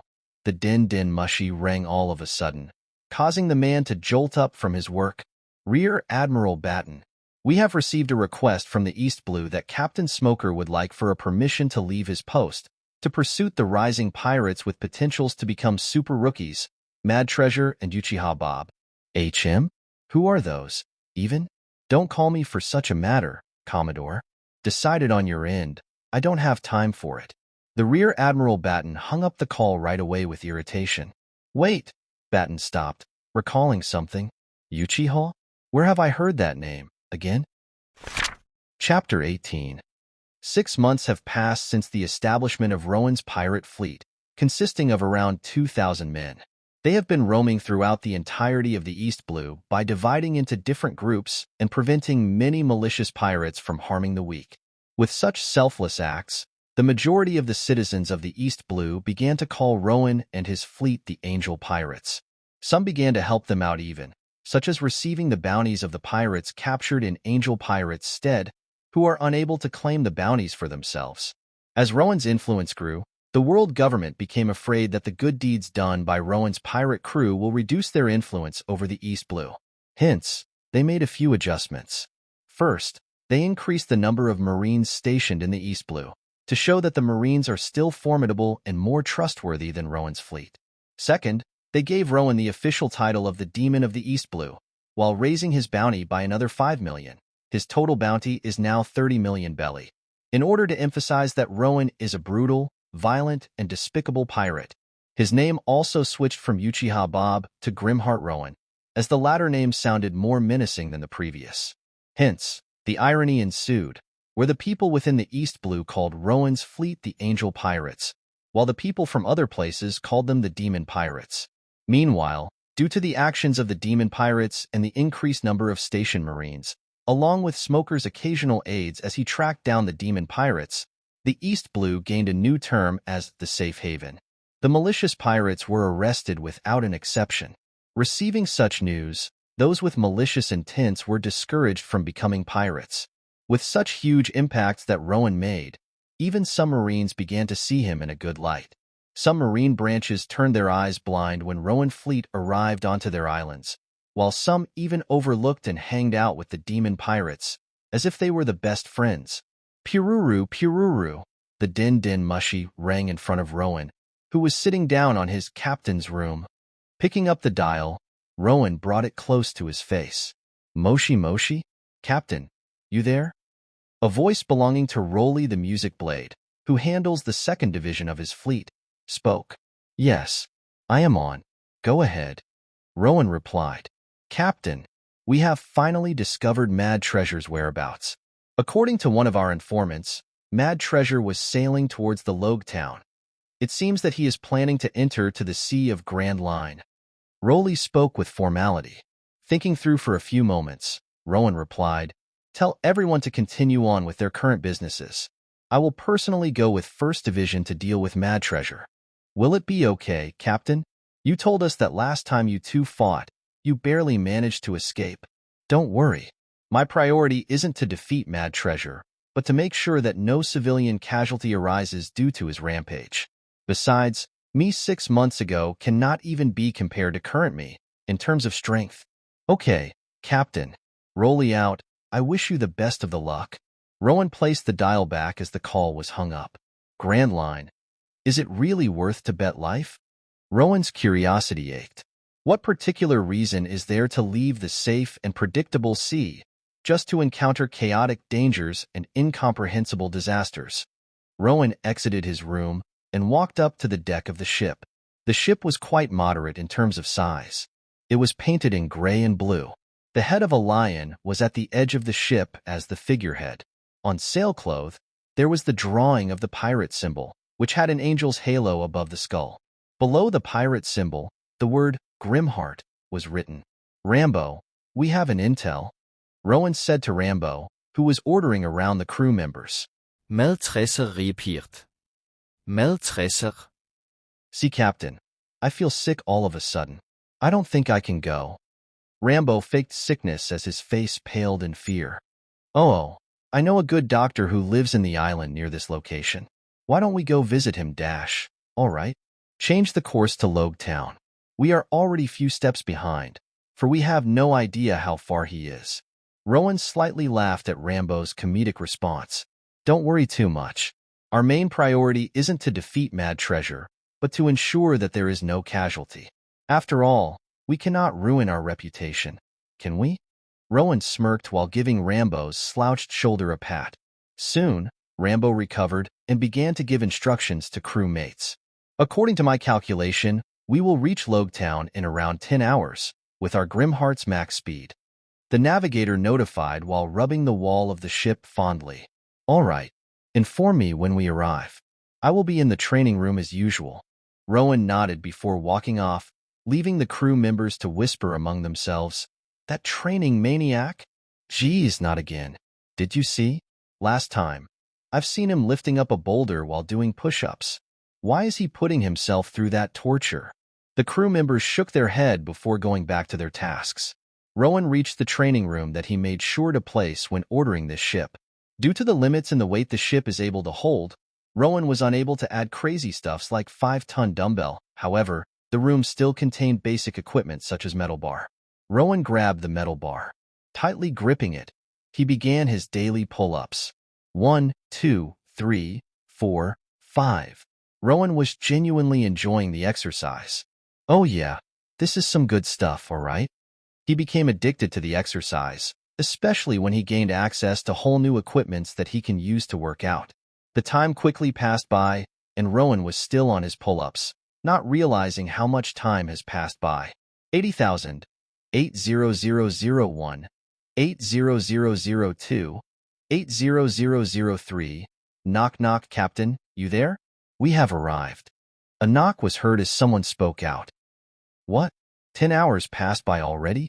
I was only able to do 80,000 pull-ups. Rowan sighed in sadness as he released the metal bar, before wiping his sweat with a towel that he prepared nearby. All right, give me few minutes. I will get ready. After some time passed, Rowan and his crew landed on the ground. Everyone, patrol around the harbor and notify immediately if any suspicious ship or boat is sighted. This way, if Mad Treasure happens to be inside the town already, you will be able to stall his escape until I arrive. Meanwhile, I will be moving around and watching from inside of the town, since no one else can keep up to my speed. As Rowan commanded, everyone nodded. All right, disperse. Rowan immediately disappeared from the sight of many as he silently rushed through the town. Although the demon pirates are not deemed as threats anymore by the Marines, unofficially, one has to be careful when there are few exceptions like Smoker. Additionally, Dtown is the most Marine-concentrated base, due to it being situated in the island right before the Red Line, the doorway to the Grand Line. As Rowan, unknown by the commoners, has been observing the town, he sighted a suspicious man wearing a black hood, muscular in terms of body frame, walking through the crowd. As the man looked to the left and the right, Rowan caught the sight of red hair sticking out of the hood. Meldtresser. Growing suspicious, Rowan didn't hesitate to chase after the man. Chapter 19. Rowan followed as the hooded man rushed his way through the crowded street of Dtown. All of a sudden, the man made a sharp turn towards the alley on his left. In order to avoid losing a track of him, Rowan sped up and turned left. To his surprise, the man was nowhere to be seen. Cautiously, Rowan looked around, thinking if he should retreat. There lied one suspicious door, with the title Crawls Bar. It was the most plausible that the man entered through this door. The question is, what if this was a trap? However, Rowan thought that there isn't much they can do to set up a trap against him. As far as he knew, the only weakness of a devil fruit was the ocean. How will they throw him in the ocean when he can fly? At the same time, most of the attacks on him were useless, when he could just bounce them off with ease. Gaining confidence in his ability, Rowan entered the bar. The interior seemed normal, with no particular aspect that stands out. On the counter, there was a bartender, short in height, wearing a round sunglasses and pink suit. "Yo, welcome to my bar, buddy. What do you want to have, yeah?" Oddly enough, the man greeted Rowan with a rapping style. Although it was unique, Rowan didn't mind. After all, this is the world of One Piece. Rowan didn't want to reveal the fact that he came here in pursuit of Mad Treasure. He has thought that perhaps the bartender is an ally of Mad Treasure initially. However, the more he thought of it, it seemed unrealistic. On the wall positioned at his left, there was the printed papers showing that the bartender gained the official permission to set up and sell.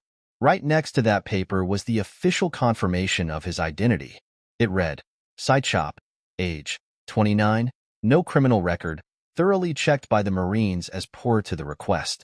Overall, it seemed like a desperate attempt of a bartender to avoid looking suspicious. Perhaps such behavior was involved because the man has something he wants to hide. However, as Rowan stared at the man intently, he saw the man sweating profusely. Nah, just a normal bartender. Rowan dismissed his thought. "Sir, what would you like to order, yo?" "Sigh," the bartender asked again, as Rowan just stood without saying anything. Asadi. "I think I will have—" "Oops, sorry. I forgot to bring money. Can't order any. I'll come back later with money. Bye." Rowan quickly left without giving Sai a chance to speak any further. Even if the bar owner is not associated, I am not taking any chances. Rowan mentally nodded as he exited the bar. Or he tried to. The moment he was going to open the door disappeared. The moment Rowan saw that, Rowan immediately realized that this was a trap set up by Mad Treasure.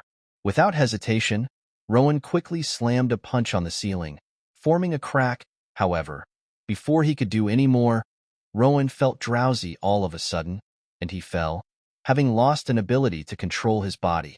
Suddenly, the colors that constituted the door and walls around, including the papers attached, melted away, before revealing gloomy, gray walls. "Jirarara, so we meet again, Uchiha Bob? Or should I call you Grimheart Rowan now?" "Jirarara." As the room made a complete transformation, Mad Treasure made an appearance, right behind Rowan, while holding a stick with a stone of emerald color that was in contact with Rowan's back. "Well done, Psycho P." Mad Treasure made a savage grin as he stared at downed Rowan. "You seem confused, Grimheart. This is what we call a sea stone. A fine addition to my treasures, Jirarara. Jarera, I am feeling merciful today. I will give you a time to speak your last words. Go ahead." Mad Treasure said as the chains rose from his fist and began to encase it. "Ugh, heh." Although barely able to move, Rowan managed to raise his hand up, before pointing his index finger up, while making a weak grin. Before Mad Treasure and Psycho P could realize, the whole ceiling of the building crashed down onto them. Boom hu. "What's going on? Run!" The people yelped as the building collapsed all of a sudden. Hua! Mad Treasure stood up from the piles and scathed, with the chains covering the entirety of his body. On the other hand, Psycho P seemed to have gone unconscious, with his head bleeding. Huff huff, Rowan's state was not good as he stood up from the piles. Due to the sea stone, Rowan couldn't use his devil fruit power until he already received substantial amount of damage. Currently, various parts of his body, including the left arm, left leg, and few ribs were broken. While severely bleeding, he was only able to save the right part of his body at the last moment. "Pestering me like a cockroach every single time. To think I have to go all out against the likes of you." With annoyed face, Mad Treasure was about to rush towards Rowan, however, saw the Marines quickly rushing towards them. "TCH, consider yourself lucky, Grimheart. Next time we meet, I will ensure that you are erased from this world." After the outburst, Mad Treasure grabbed Psycho P and fled. "Damn it. I have become complacent with my abilities. I wouldn't have thought things such as Sea Stone would have existed." Rowan clenched his right fist in self-ridicule, before flying away from the commotion by using his right leg. As he went back to the location of his ship, all he saw were Rambo and others all brutally beaten up unconscious, and their ship gone. It seems that this was Mad Treasure's plan from the start all along. Lure Rowan's crew, kill Rowan, although failed, steal their ship and escape to Grand Line while the Marines are occupied with Rowan's crew. They were completely fooled by Mad Treasure. As blood kept leaving his body, Rowan became drowsy. No. I can't faint here. The world turned dark on him as he dropped on the ground, unconscious. Chapter 20. Clang with the sound of a key locking the bar. Rowan slowly came to a consciousness. Ugh, where am I? His vision was blurry, and his head felt dizzy. He could not get a clear sense of what was going on around him. Key? Metal sound? Metal met. Meltresser. Remembering what has occurred, Rowan jolted up before grimacing in pain. He looked at his body, which was wrapped all around with bandage. So I have. Mad Treasure managed to get away. His vision slowly cleared up, and Rowan finally came to view what situation he was in. He was lying on a hard bed made out of rock. There was a hole nearby for toiletry. Looking forward, Rowan saw metal bars. He was imprisoned. Heh, seems like you are awake. One of the guards, who was guarding Rowan's prison cell, exclaimed. A big fish with 30 million belly. The demon of the East Blue, Grimheart Rowan. Who would have thought that you would be caught like this? Why did you treat my wounds? Rowan was visibly confused. Why wouldn't they just kill him? He knew from the world government's antics that he was nuisance to them. How would we know? All we heard is that you are to be transallocated to Dr. Vegapunk's laboratory in a couple of days. The Marine hero, Garp, will personally come to pick you up, haha. One guard laughed. Oh, don't worry.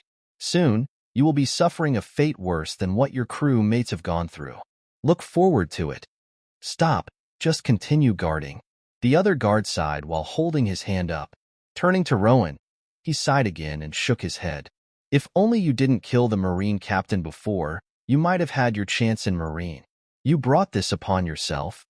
Hearing this, Rowan couldn't help but give out a hollow laugh. Haha, this is the so-called justice of the Marine?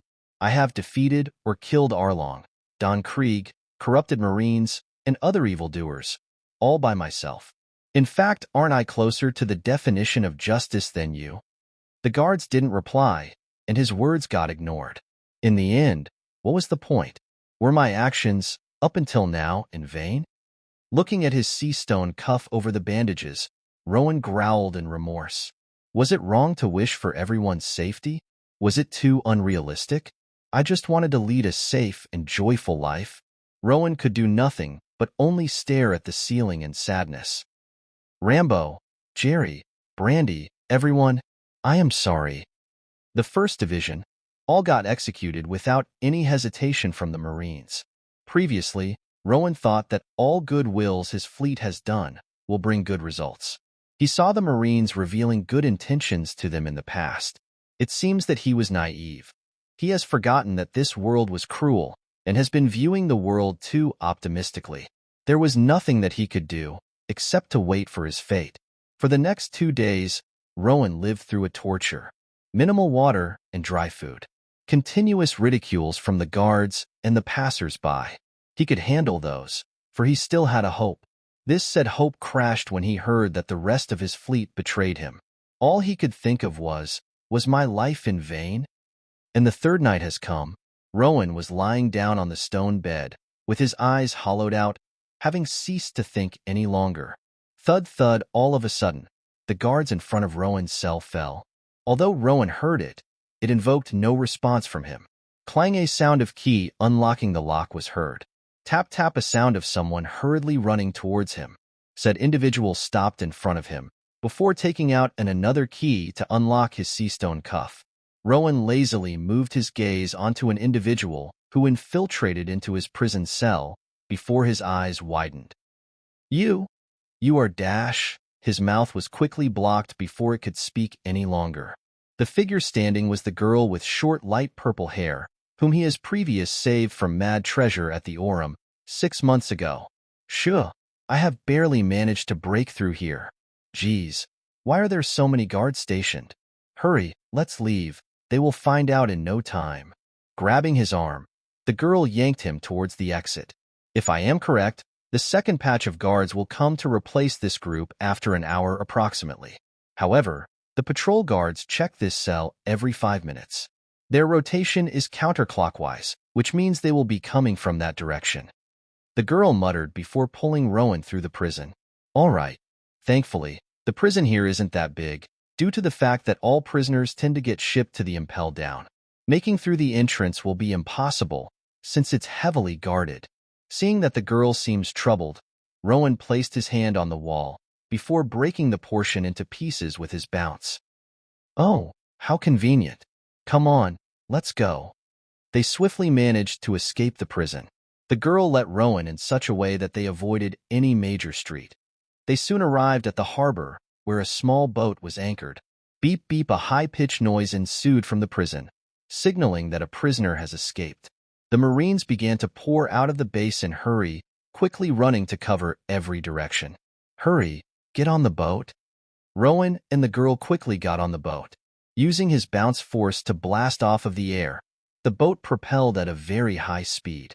By the time the Marines reached the harbor, the boat was long gone from the sight. As the boat reached in the middle of the ocean, Rowan stared at the night full of sky, seemingly amazed by the view that he hasn't seen for the past few days. After admiring the view, Rowan's expression became hollow. Why did you save me? Risking your life? Isn't it too risky? Rowan softly spoke. Hee hee. You owe me 30 million belly for saving your life. In response, the girl simply held out his tongue and winked. Then, her expression turned serious. Just joking, huh?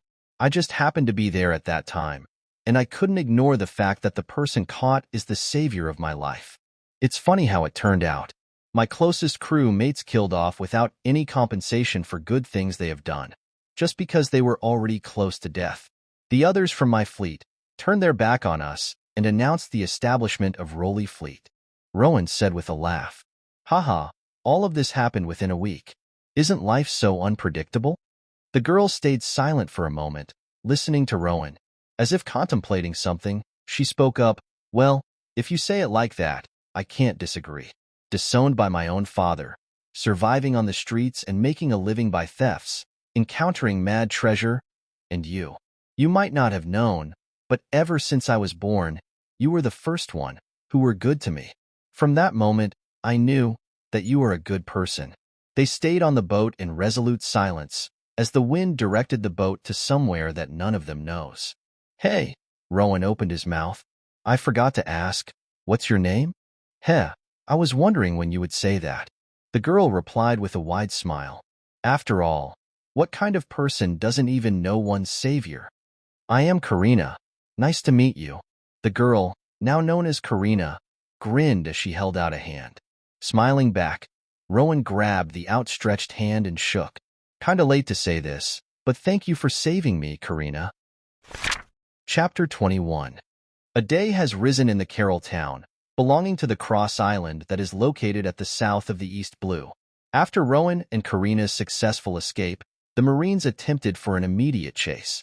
However, using Rowan's bounce force, they swiftly reached the Grandeur Island. Right after landing, they quickly disguised themselves, before stealing a boat and heading to the Cross Island. When Marines arrived at the Grandeur Island, they could no longer track the duo down.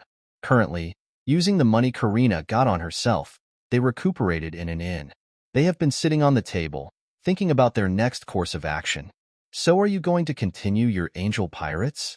Karina said mockingly. Ha, as if. Rowan snorted in response, before speaking out. Honestly, I have no idea at the current moment. Frankly speaking, my face is well known. I can't keep myself hidden. It seems to me that I have no choice but to continue being a pirate. Rowan sighed, knowing that he brought this upon himself. Oh ho, so you are building a new crew? Karina said playfully. Then I want a spot there. Rowan scratched his head. Well, why? Don't tell me that you are going to reject me? I can navigate, steal, and assassinate, Karina said as she pulled out her knife with a scary smile. Assassinate? Okay, you are in. Rowan gave her a thumbs up. Good thing for you.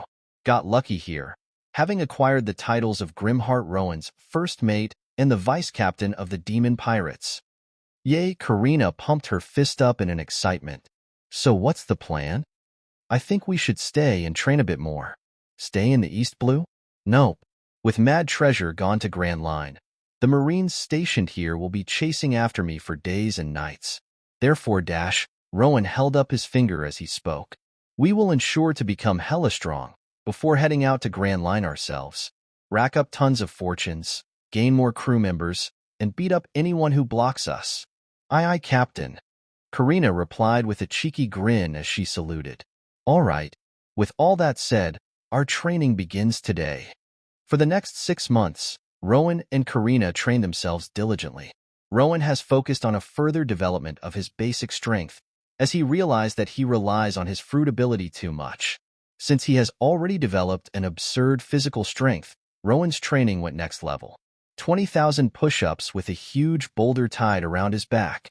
20,000 sit-ups in a beach where ocean water gushes in and out. 20,000 squats while upside down, with his feet tied to a random ceiling. 80 kilometers full sprint run while 3 boulders are tied around his waist. Although such trainings were hard not to notice, Rowan was able to train secretly thanks to the fact that many dangerous animals lived within the forests near the town, which prevented any commoners from heading inside. Karina, on the other hand, seemed to be practicing her knife skills. Rowan couldn't help but clap in awe when she did triple backflip while slashing a target tree 20 times consecutively in an instant. Her dexterity and reflex seemed to be very honed too. Rowan could not believe that she was the same girl as the one he saw a year ago. Now that 6 months have passed, Rowan having reached an age of 18 and 17 for Karina, they looked at the ship prepared in front of them. Naturally, it was a stolen ship, of course. One day, they saw the pirates coming into the town, demanding for money to the villagers like Arlong has done in the past. While they were busy, Rowan and Karina secretly snatched the ship away into a different coast and earned stupefied looks from the pirates as they realized the disappearance of their Lady Luck. Ugh, this ship surely looks ugly. Karina faked a vomit as she stared as the figurehead in disgust, which had a shining statue of a naked woman. Captain, can we remove that, please? Naturally, Rowan nodded. He didn't want his ship to look like a joke. All right, all tools are ready. He stared at the buckets of paints containing various colors. We are going to color the sailcloths with brown. Gotta look cool. No. Brown on the sail? Are you seriously thinking that would look cool? Karina looked at Rowan in disbelief. Use something else, like red or blue. Looks more menacing and unique that way. What? But brown no buts. Karina said resolutely. I am not seeing any brown on the sail, okay? Yes, ma'am. Rowan said dejectedly. For the next few days, they spent their days repainting Lady Luck. In the end, the product turned out quite decent. The sails were painted in red, while the body, including the masts, were painted in yellow and orange, along with a little bit of brown at Rowan's request.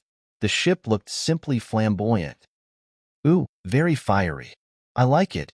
Rowan and Karina nodded their heads in appreciation as they looked at the ship.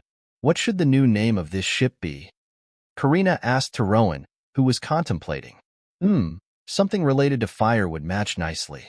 How about prominence? Rowan suggested, to which Karina agreed immediately.